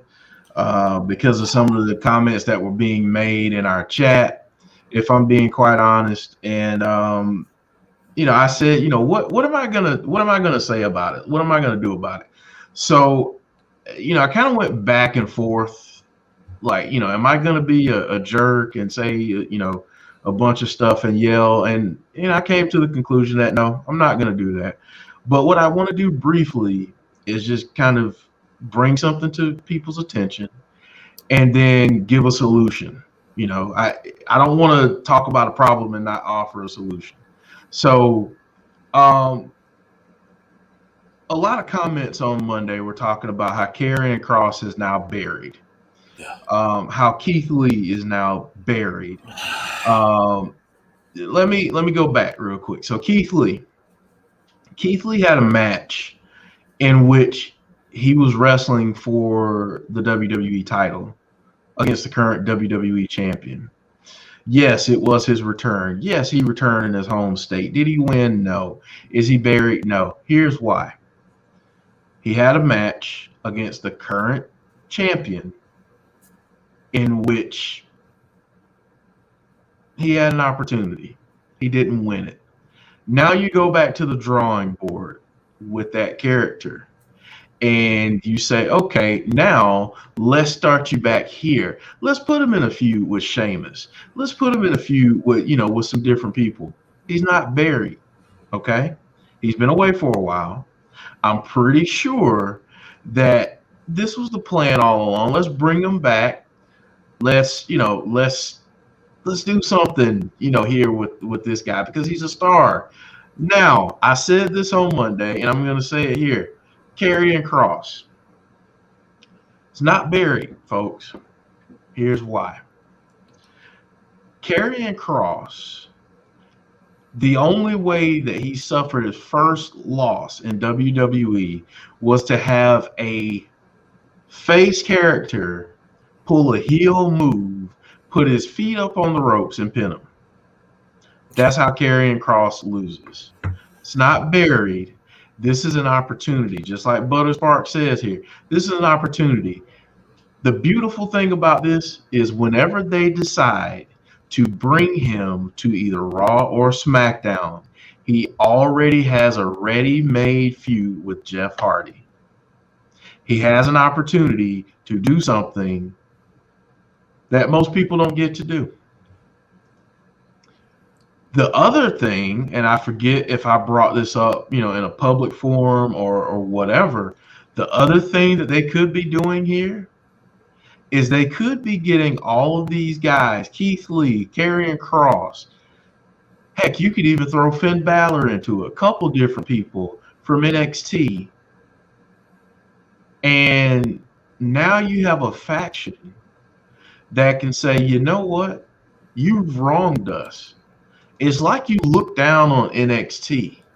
So let us show you who we really are. I think I said this after one of our streams. This is who Retribution should have been. This type of crew with this type of motive. But they didn't do that. Now, if you want a true example of someone that's been buried, in my opinion, look no further than Shayna Baszler. Think about it. Shayna Baszler came in and was a house on fire. She came in and destroyed everyone in the Elimination Chamber to earn her match against Becky Lynch at WrestleMania. Okay? Since then, what has she done? Not much of anything. Thank you, Conrad, because I was going to go back even further. Zack Ryder. There are many others that could be mentioned on the same list. Okay? Now, and Eric Buchanan brings up a good point. I was actually going to say that. The thing with Karrion Kross is when you put him in a match against someone like Jeff Hardy, and it's been rumored and speculated, they're bringing back no more words. They're bringing back no more words. Okay, if Jeff Hardy comes out and he loses, what's the fan going to say? You know what? Screw WWE, man. They just wasted no more words. Yep. But you do it this way. Man, screw WWE. They just buried Karrion Kross. Damned if you do, damned if you don't, right? Last thing I'm going to say is this.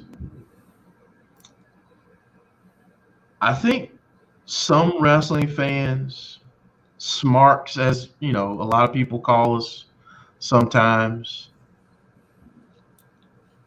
the advent of putting information on the internet as spoilers and ways to get behind the scenes of the business has really screwed up the wrestling fan, because you hear a podcast, and I'm not saying ours because we don't do this, but you hear a podcast or you read an article and Uncle Dave tells you that someone's buried, or he tells you about this word called kayfabe, or he talks to you about promos, when in reality, when I was trained to be a wrestler and many others, we would never even utter those words. So how is it all of a sudden that people that aren't even in the business are talking about terms that are related to things that go on behind the scenes but in the business? I want fans to realize the point that we're at this moment. We're at a moment where people will say companies don't do anything to surprise us, and yet they're the first people to look up spoilers for a show and retweet them from their favorite wrestling journalist. If you want to be surprised, stay off of social media. Don't follow these people that do this. They have this wonderful feature on Twitter where you can block certain words. You can block accounts. Yep. Go for it. And I'm not throwing any shade at, people like Sean Ross Sapp or our good friend Gary Cassidy. I'm not. But the problem is people they want one thing, and then when they don't get it that way, they bitch about it. Or when they read a spoiler, I knew they were going to do that. You know what? WWE, they're so predictable. No, jackass, you just started looking for something that you said you didn't want to see. You want to be surprised, but you're looking for spoilers. Okay? So the last thing I want to say about this, because I don't want to take up too much more time, is be a fan. It's kind of like when you're a parent, you tell the kids whenever they say, man, I wish I was an adult so I could do this and that. And you tell the kid, hey, enjoy being a kid. Fans, enjoy being fans. Yeah. Because I can go ahead and tell you right now, some of the booking decisions that I've seen from some of the Twitter experts of people that say, hey, if I was WWE, I would book it like this.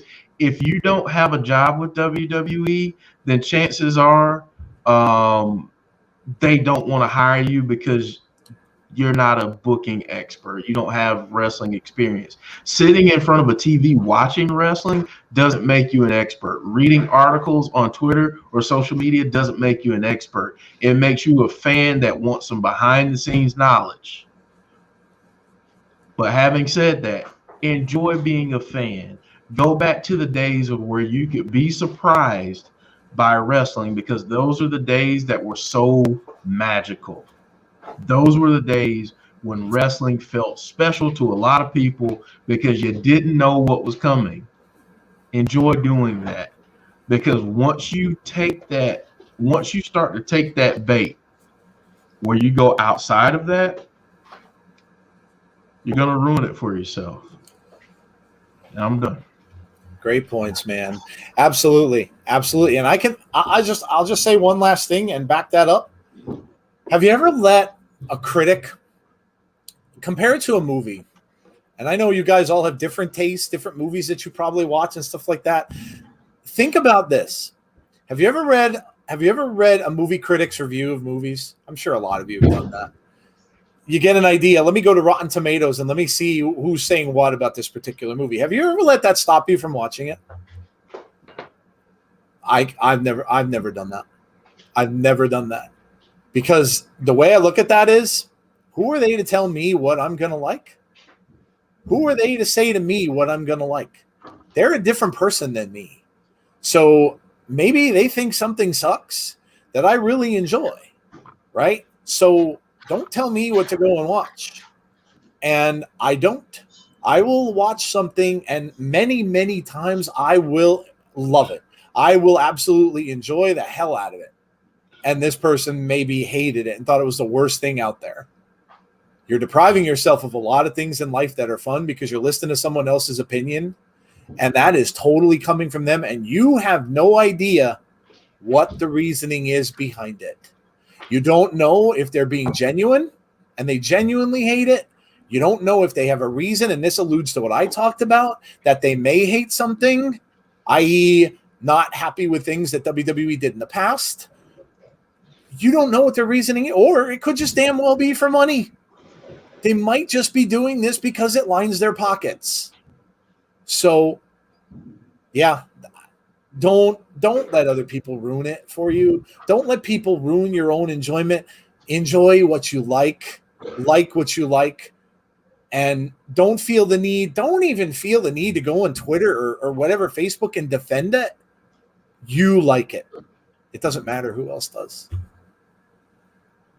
Great stuff, Jeff. That's it, guys. That is another episode of the airing of Grievances. And again, I said we could have had a lot, but these two things kind of stood out for both of us, and it's kind of they kind of fit with each other, so it worked out really well. Hope you enjoyed the segment. I know this is usually a segment that a lot of people like because we tend to talk about things that people are thinking kind of themselves. So hope you enjoyed it. But all right, we are going to move on because I believe it is Jeff. It's time to ring the bell. Ding, ding.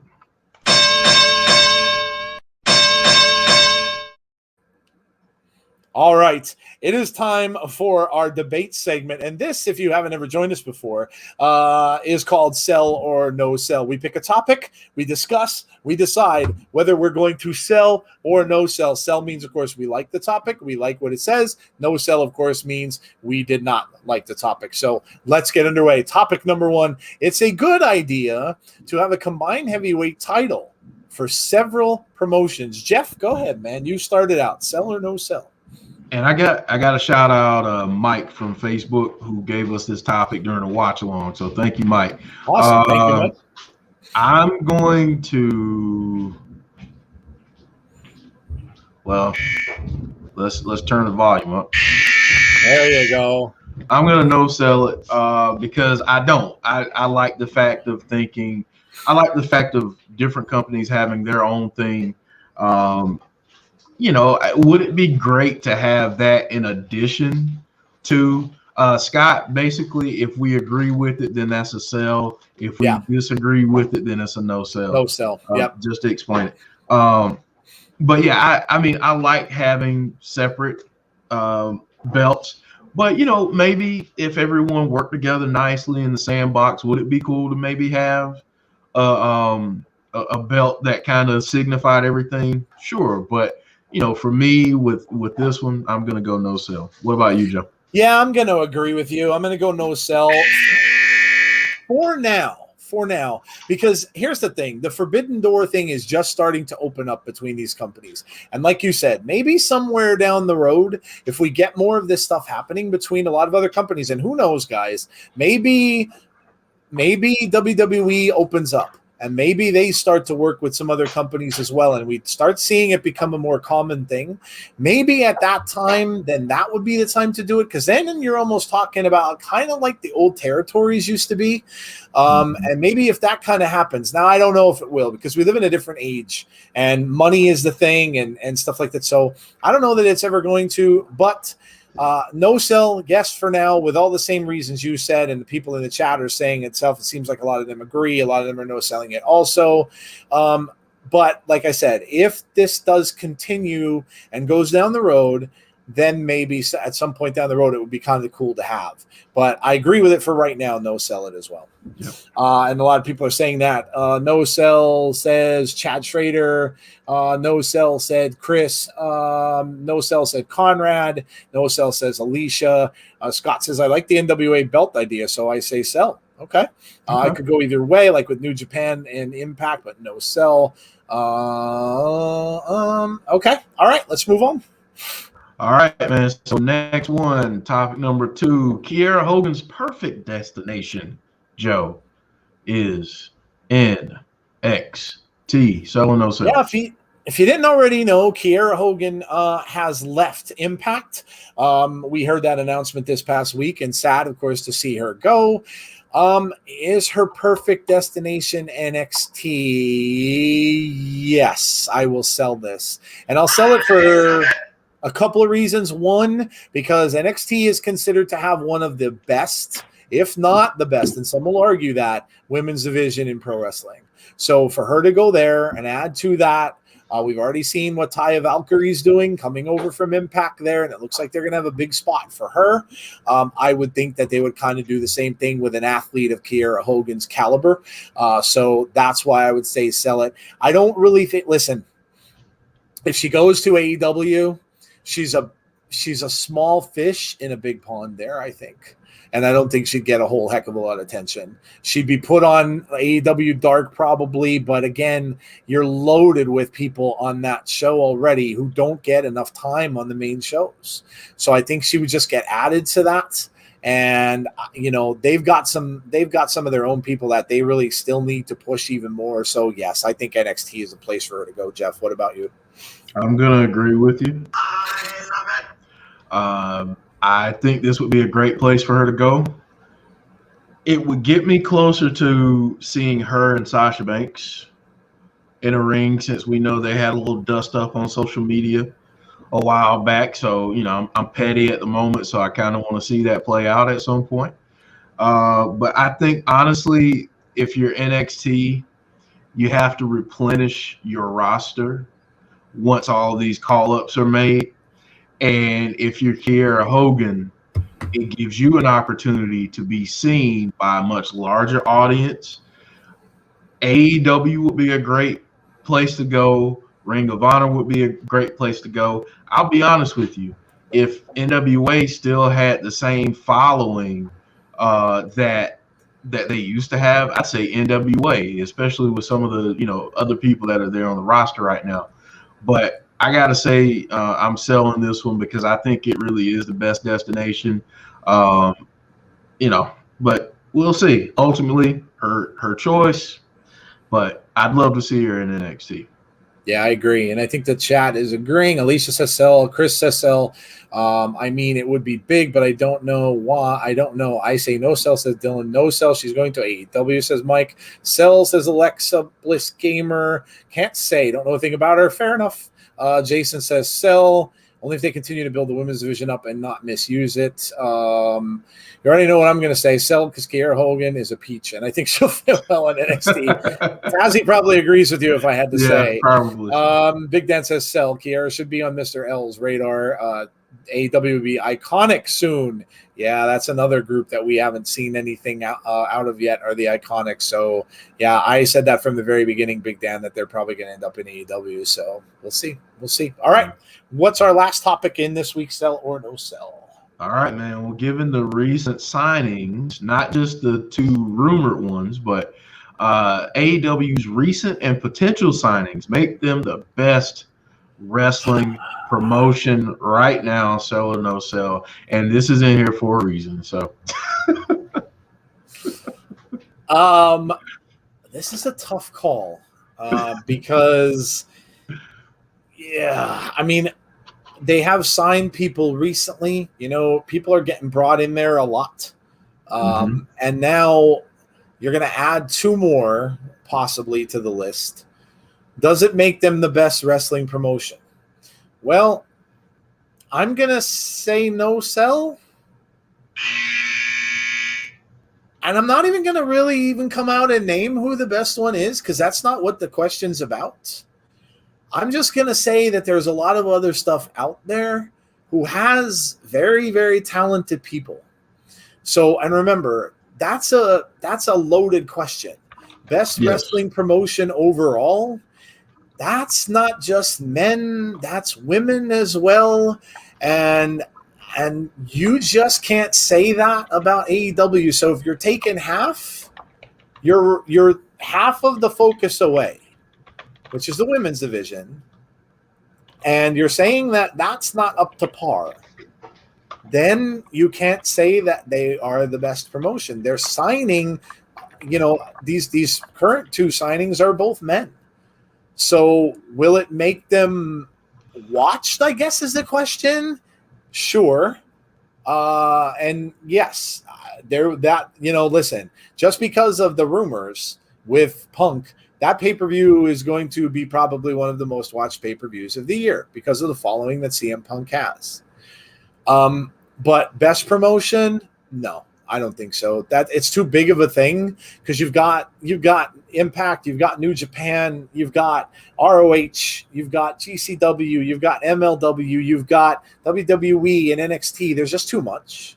And to say that CM Punk, who's now 10 to 12 years, I don't even remember how long it's been since he's wrestled, older, and you got Daniel Bryan, who is at the tail end of his career.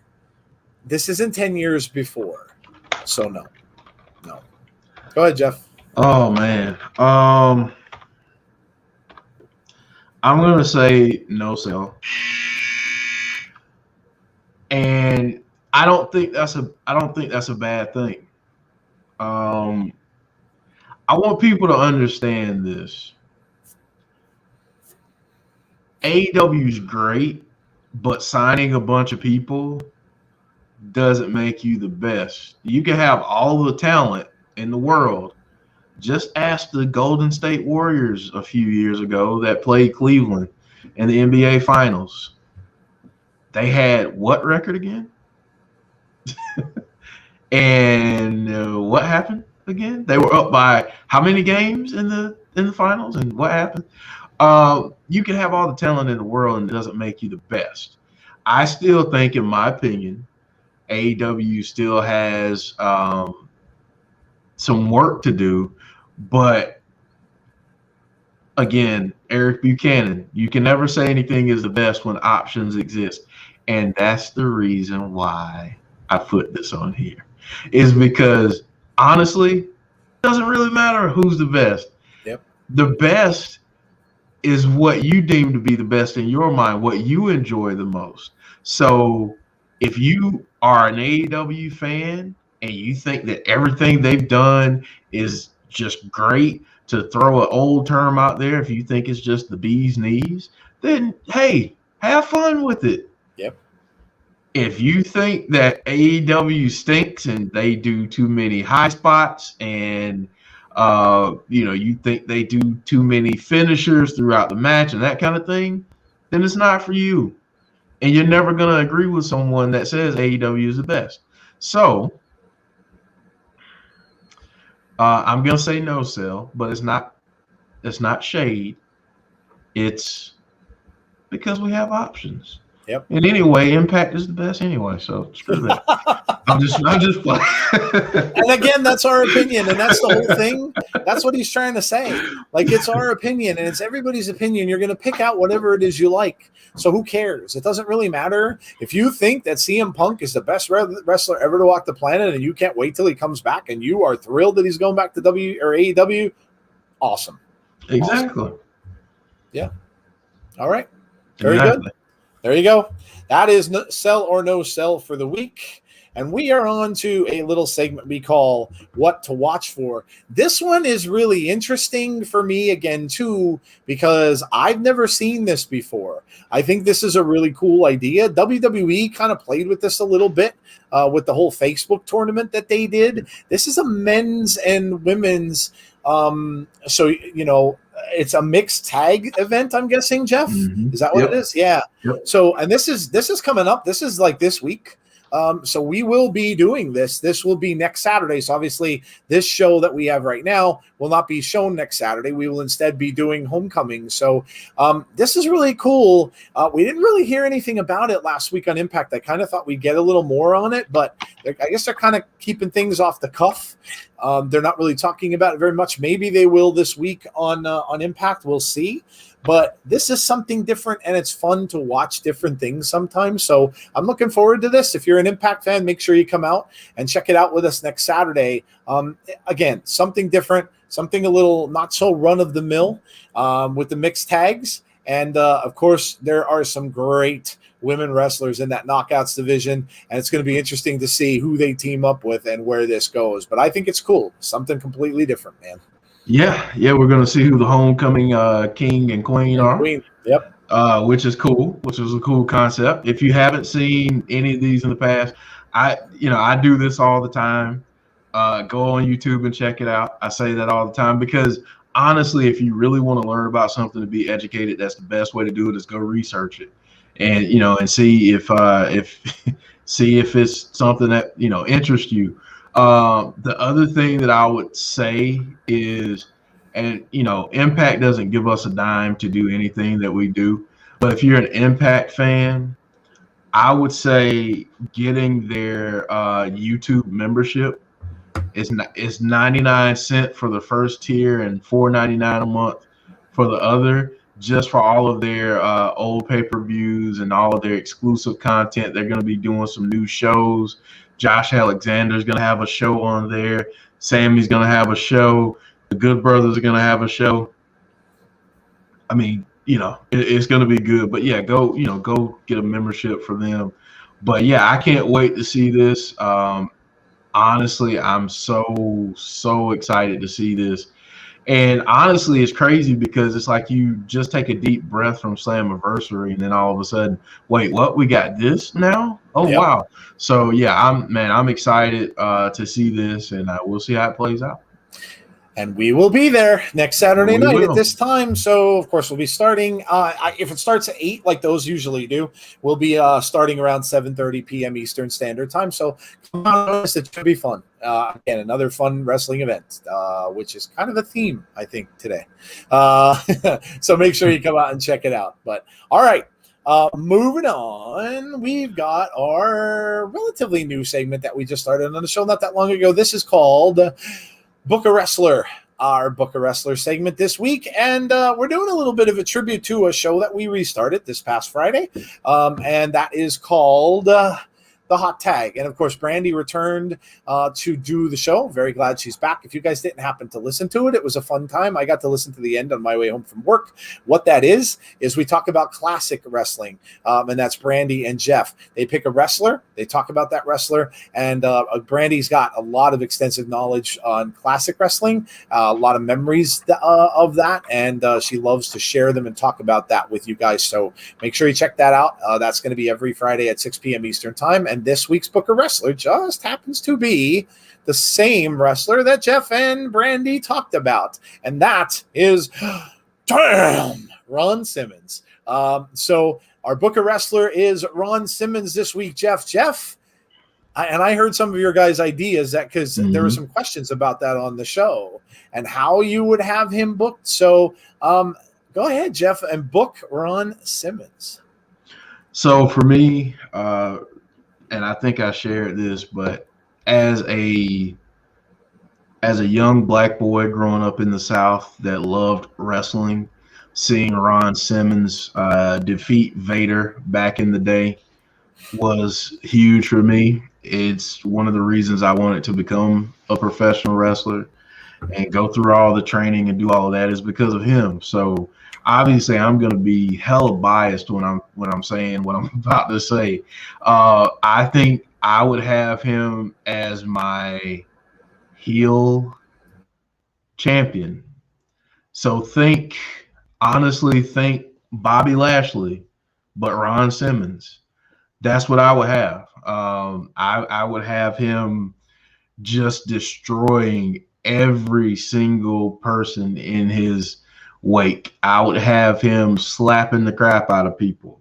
I would have him, just being a menace. I mean, what I would do though is I would kind of use a combination of characters. I really like what he did on the microphone as Farouk. I love the comedic side. I'd love to kind of intertwine all of those things and just make him a well-rounded heel champion. And just have him just beat the crap out of people and talk trash to him while he did it. So, for me, if there was a match right now that I'd love to see him have, I'd love to see him against Big E. I'd love to see him against someone like Sheamus. Can you imagine Ron Simmons and Sheamus doing battle? The other one for me, I'd love to see Ron Simmons and Riddle. I'd love to see something like that. So I'd push him to the moon and give him a championship because, quite honestly, I don't feel like he had enough. Conrad, so no gladiator Ron said, hell no. So I would push him to the moon. I would have him I'd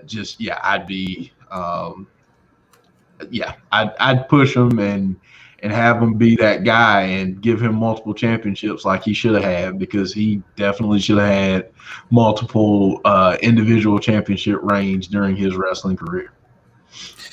I would have loved to have seen him, and I know you guys mentioned a lot of stuff. The chat's mentioned some things too. Brian Childers mentions Ron Simmons against JYD. That would have been Yeah. That would have been amazing.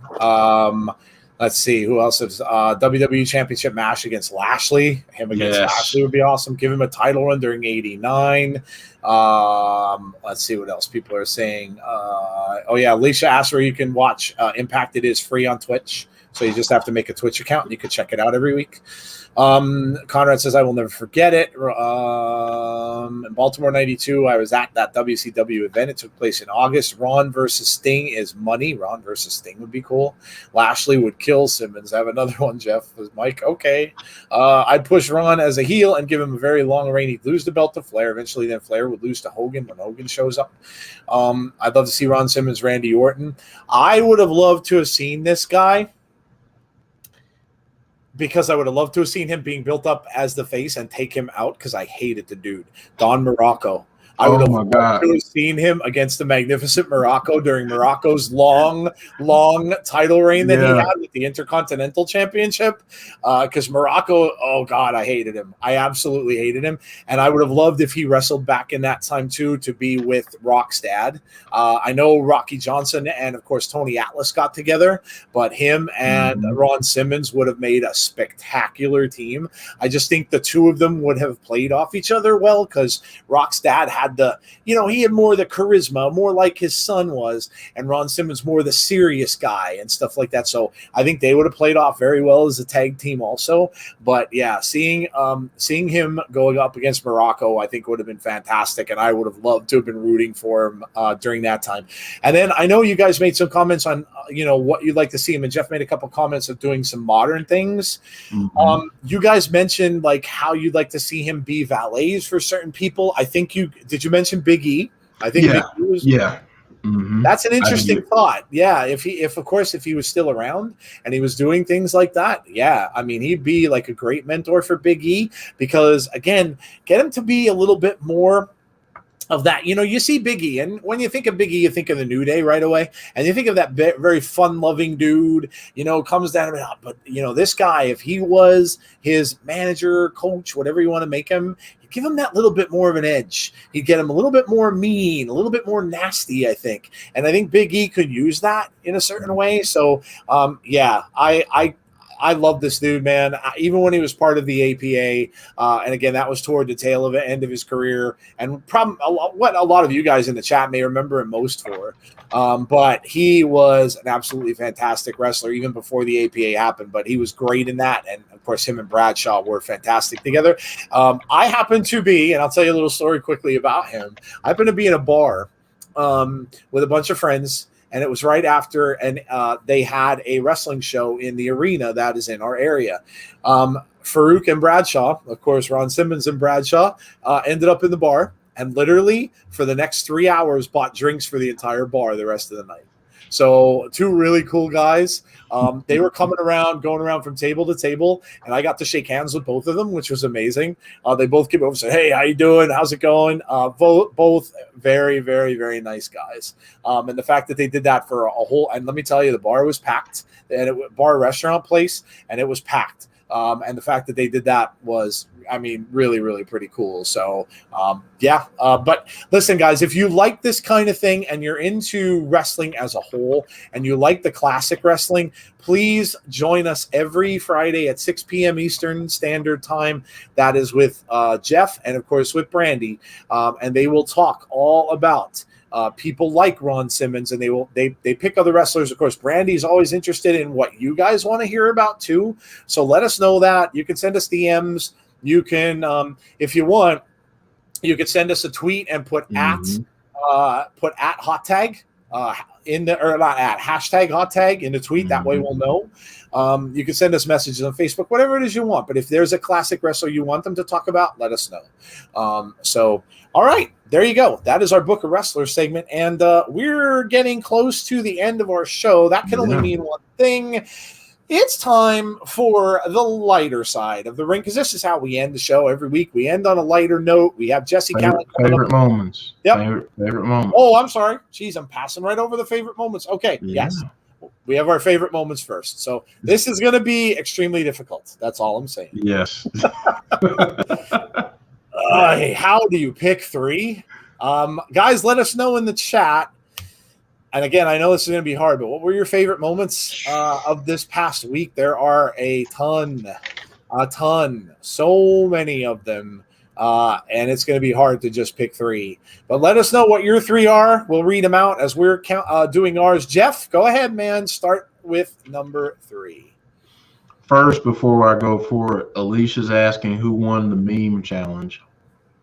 Oh, you know what? I don't think we got very many of them. You guys can still work on that. I didn't really give a date for that to be done. So, yeah, that was for the Edge. Oh, my God. Whoever took that picture, first of all, was brilliant, and WWE actually shared it. Yeah. That picture of Edge and Seth and the position Seth is in right as soon as Edge has that look on his face and holding his fists up. Oh, my gosh. That's one of the funny, and I made that our picture now on Twitter. That's one of the funniest pictures I have ever seen in wrestling. And I asked people to make a meme out of it. In fact, you know what? I'll go one further, and I'll give you guys, you know what?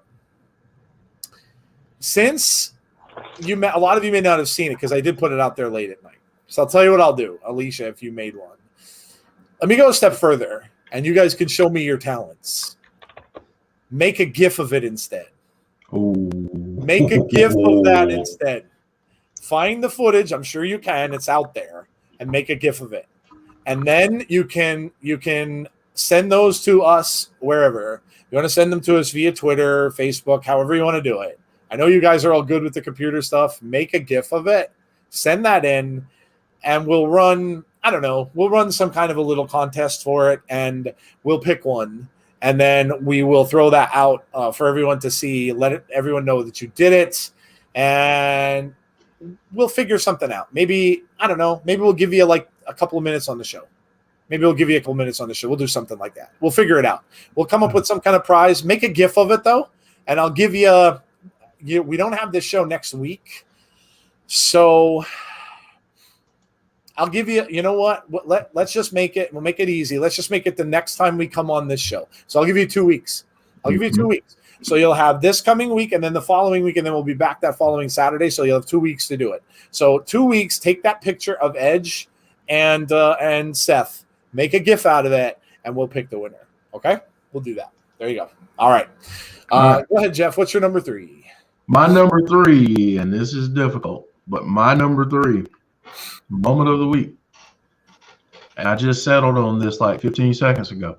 I'm joking.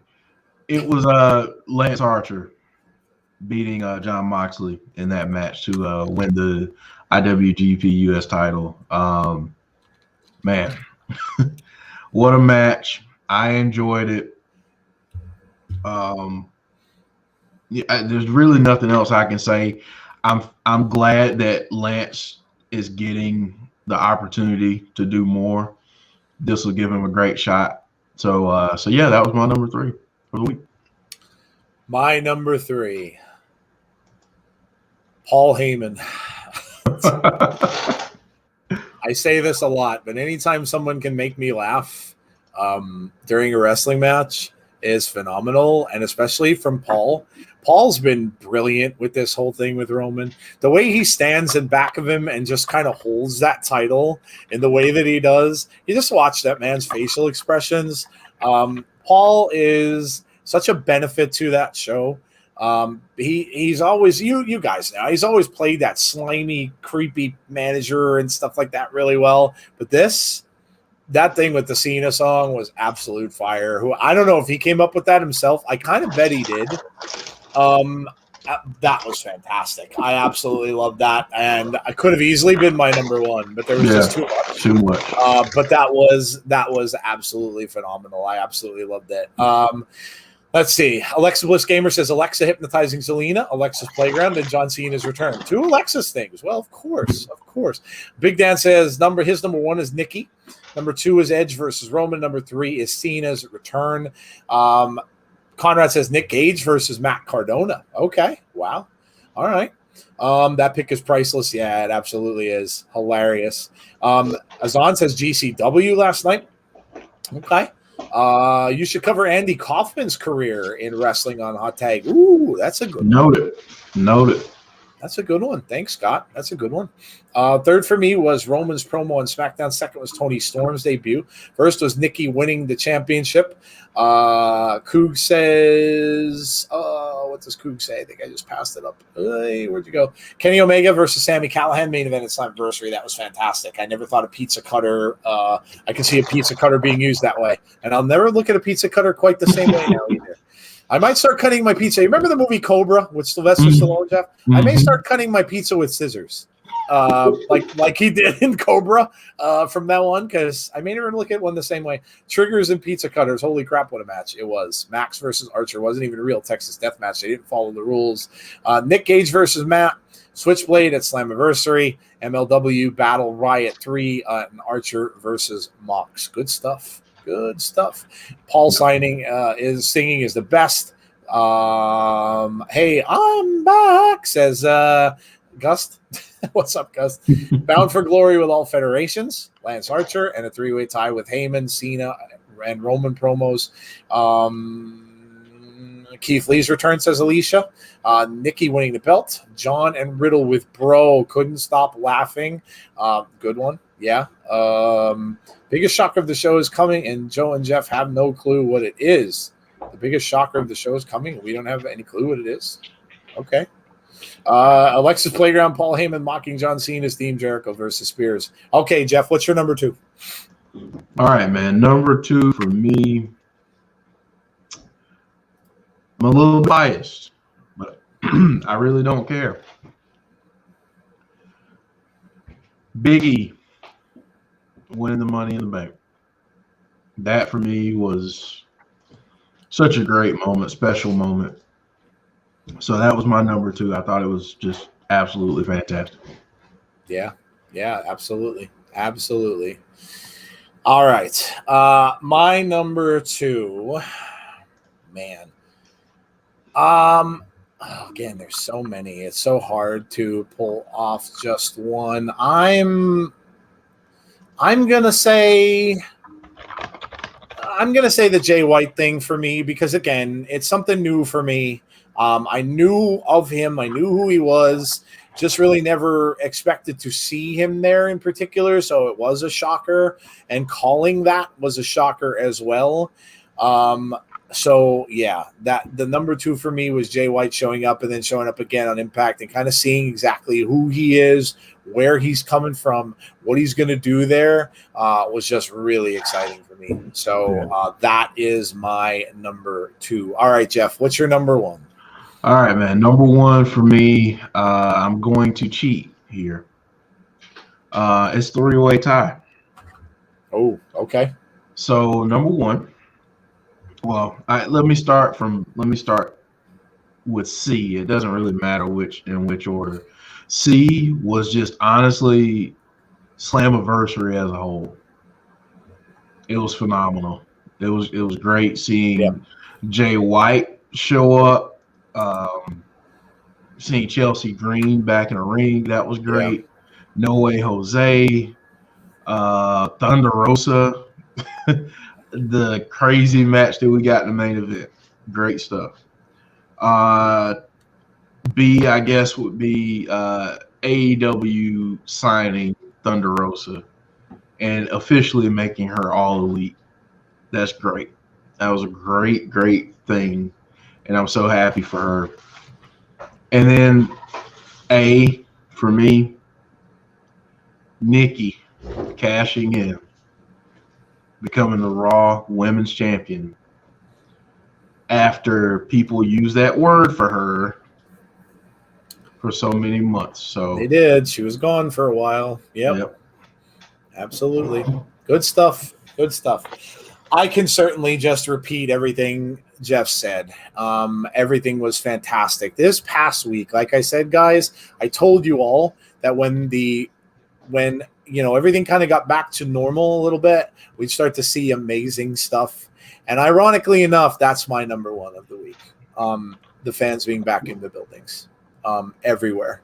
Where we got the smaller group at Slammiversary of about 250 people or so in the building there. We got fans back in NXT who are very loud there as well and very, very behind their promotion. We got fans back for Slammiversary. We got fans back for Money in the Bank. And we got fans back for SmackDown and for Raw, and we had fans. Now this is already week 2 or so of AEW having them. They had them little by little in Florida before this, but nothing like they have now, and nothing like the volume of the fans that they have now. So mine is the fans, the wrestling fans, and the fact that man, oh man, how everyone has missed them. Not just the wrestlers, and I'm sure they did. No doubt, because must be very hard to perform without fans there. But I've missed them too, and I guess it kind of makes you wonder. It really makes you think about things that you kind of take for granted, and that often happens when something's missing. And now you really can see what fans mean to a show, and I kind of get the feeling that no one's going to take them for granted anymore. Because it's absolutely awesome that they're going to be back. So Alicia says, number one, got to be having the WWE Universe back. All the fans. Absolutely. Absolutely. Okay, now we move to the lighter side of wrestling. And, of course, Jessie can get warmed up. Jessie says she's got 7 jokes. I'm sure C Wrestling will be ready to heckle, as usual. But Jessie will be coming up very soon. But now we're at the lighter side of the ring. Oh, my God.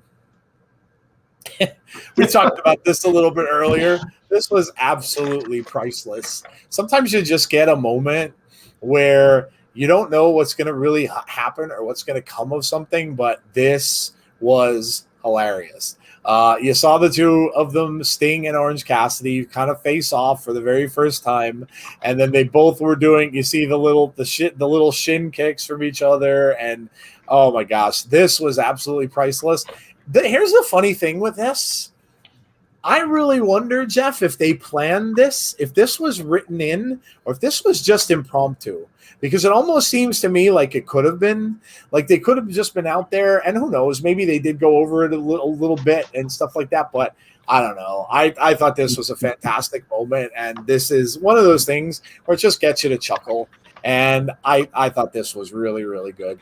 Really, really good. And now I want to see more of it. But I will throw in a little shout out of another one for myself, and I think eventually we're probably going to end up having him on the show, or having him in this segment, and that's the Baron Corbin thing. Baron Corbin thing is just absolutely priceless. Absolutely priceless. All the things he does, the stuff that he did. Listen, when Shotzi Blackheart shot him in the groin with that tank turret, oh my God, there's another one you can easily make a meme out of as well. When he got shot with that tank turret, and then of course they, here comes Rude and Ziggler, and they take his money from him and rob him. Oh my God, priceless. We'll probably have him on the segment at some point, but that stuff is absolutely tremendous, absolutely tremendous. And maybe Baron Corbin found direction, and maybe a direction for him is going to be the comedy guy. Mm-hmm. Maybe he's going to be like R-Truth, and he's going to be the comedy guy. And you know what? I'm okay with that. I'm absolutely okay with it. I love it. I think it was fantastic. Yeah. I think it was fantastic. So, well, there you go. That was our lighter side of the ring. I think that this was awesome. You people in the chat are saying this was fire. Let's see. What do we got going on here? If you have a YouTube channel, where? That's Jeff writing that. Mike said he had a podcast, so obviously we like to show support for people. So yeah, absolutely. Andrew Stevens said Nikki Ash winning and cashing in Money in the Bank tie between Big E wins Money in the Bank. Thunder Rosa Slammiversary appearance tie between AT&T being Money in the Bank live. John Cena's return. I'm hungry now. I have to get up off my hide and go stuff my face. Said Jesse. Well, don't go away. Not the time to go now because you're up, Jesse. I hope Jesse didn't go away to eat. Corbin having to take a public bus to the arena. Yeah, so good. And he was covered in that, whatever that was on his shirt, and that just kept growing too. That stain just kept getting bigger. Yeah, that's amazing. Rumor has it that the guys who sang Kung Fu Fighting didn't take a dime for doing the song. That they said they did it for kicks. Oh, it was a joke. It was an early joke. That was Dan. That was good. That was good. Scott Steiner, do you have any positive thoughts about wrestling this week, says Jesse. Scott's talking some negativity this week. Sting taking a huge bump there versus Orange. Yes, he did. He did. Definitely took a huge bump. Sting versus Allen in a shin match next week, Mike says. Maybe. All right, Jesse, where are you? That was not the time for eating. That was the time for jokes. And I wonder if C Wrestling is still awake and he's going to come out and heckle. We'll see. We'll see. Oh, anyway, while Jesse is warming up, thank you guys so much for coming out. Really appreciate it. I know we changed the day, so thank you for coming out on a Sunday with us. We really appreciate you guys being here. Hope you enjoyed the show. And, of course, if you are new to our channel, and haven't already done so, please hit that subscribe button on our channel. We'd really, really appreciate that. Also, give the video a like. Share the video as well if you know anybody else who would like or enjoy our content and already doesn't listen. And, of course, hit the notifications button if you would like to be notified about when we are doing our next show, which will be tomorrow, by the way. And remember, no Abby's tomorrow because Jody's on vacation, so Abby's is canceled for tomorrow. We'll be back the following week. Or if something happens with Mr. Bray Wyatt, which you may want to keep your eye on, because now people are starting to say it could be within the next 9 or 10 days, which that was a few days ago. So that would mean it would be about 7 days. So you may just want to keep your eye on some shows this week. And if something does happen, Jody may want to break her vacation silence. We'll see. Yeah. All right, Jesse says, I'm already warmed up. All right, well, let's go. What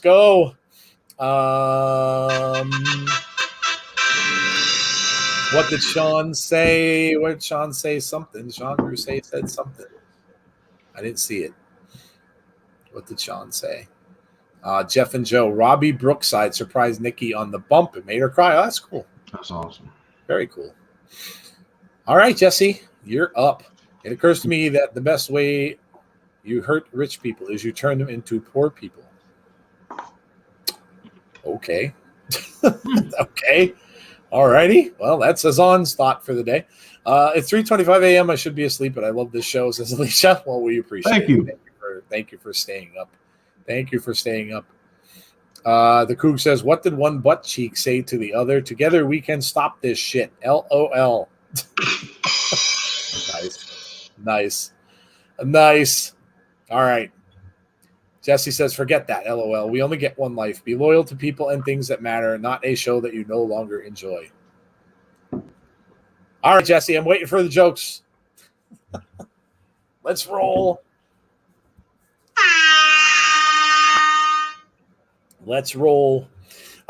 So on Monday night, tomorrow night, rather, we will have our Raw watch along, 7:30 p.m. Eastern Standard Time. Join us for that. Be interesting to see what comes of that show. We already know a couple things we're getting, and Nikki Cross, and of course the rematch of the tag team champions match with the Viking Raiders and Omos and AJ Styles. So come out for that. All right, number one, what do you call an alligator in a vest? An investigator.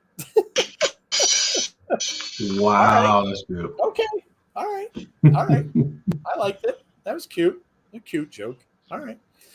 And then obviously we will then we won't be on Tuesday, won't be on Wednesday. Our next show then will be Thursday night, and that will be when we will be doing our Impact watch along. So that'll be 7:30 as well.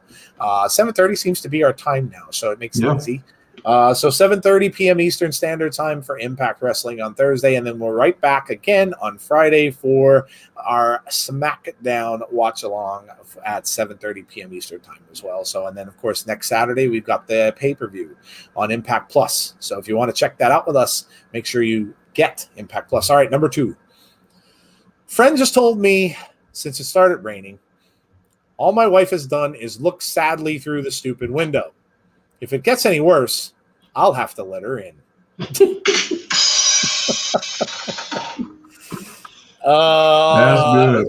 That was good. That was good, and I'm not seeing any sign of C Wrestling, so there may not be any hectic tonight. Oh, man, that was good. That was good. That was good. This is a good one by Big Dan. Marty Jannetty wasn't sad about the Rockers breakup. No, it was worse than that. He was absolutely shattered. Oh, clever. Clever. You know what shattered makes me think of? That Rolling Stones song? Shadooby. Shattered. Shadooby. And that brings up the movie that I remember that the most from, and that's that movie with Robert De Niro, The Fan. The movie The Fan. When he's singing The Fan in the truck. Yep. And I'll never forget that scene. And he's singing really badly. And he's like, shattered in the Robert De Niro voice. Oh, that's a great movie if you haven't ever seen it, by the way. A thing about that's actually relevant really to our discussion tonight too, because that's where someone takes it completely out of like he was just a crazed fan and takes it completely over the top. So if you've never seen it, go watch it. It's a good movie. Watch it. I think, Jeff, you did a podcast about that show, if I'm not or that movie, if I'm not mistaken. Yeah, Movies to Be Murdered by Jeff's Horror Podcast. They did a podcast about that. All right, number 3. Some people think prison is one word, but to robbers, it's a whole sentence. That's good. Very nice. James Chadwick says, I have a joke. AEW's booking of the women's division. Ooh. All right. Okay. We see you. Scott Steiner says, here's a good one. A guy takes his mistress out to dinner and says, tell me something that'll make my heart beat. She says, your wife is sitting behind us. Very nice. Very nice. What's a chef's favorite wrestling move? The artichoke, says Dylan Chapman. All right, here's number 4. I told the doctor I didn't want a brain surgery, but he changed my mind. Oh, Butterspark says The Fan. De Niro scared the little boy. Oh yeah, it's a really good movie. He plays a real psycho in that movie. Really, really good. Really good movie. Number 5. It's sad how families can be torn apart from something as simple as wild dogs. Oh, that was just so out of left field. It was funny. Wow. Yeah. That's a good one. That's a good one from Azan too, even though it has a little colorful language, you know. Which Eddie Murphy stand-up is Gordon Ramsay's favorite? It's effing Raw. That's good. That's really clever. Yeah. Very good. Look at this. Look at this. All you guys writing jokes. I know. Andrew Stevens too. I got a joke too. Someone was rolling some serious loud, thinking rolling loud would help WWE. Oh, nice. They were hanging out with Chris. Yeah, they were, right? They're in the treehouse. Calynn Corner, are you a stand-up comedian? She is here. I personally don't think AEW's women's division is as bad as it was at the start. All right, number 6. What do you say to your sister when she's crying? Are you having a crisis? Oh, Big Dan says, I remember John Kruk gets killed in The Fan. He did. That's true. Player De Niro harasses is based on Barry Bonds. Yes, he is. Good movie. Mike Moriarty's being the critic. Jokes suck. You guys are easily amused. Well, gotta have one in the audience. Always one in the crowd. Of course. Scott, I'm just a goofball. I got a joke. Who decided to call Dwayne Johnson The Rock instead of Classic Rock? Okay. All right, here's number 7. Where did Sally go during the bombing? Everywhere.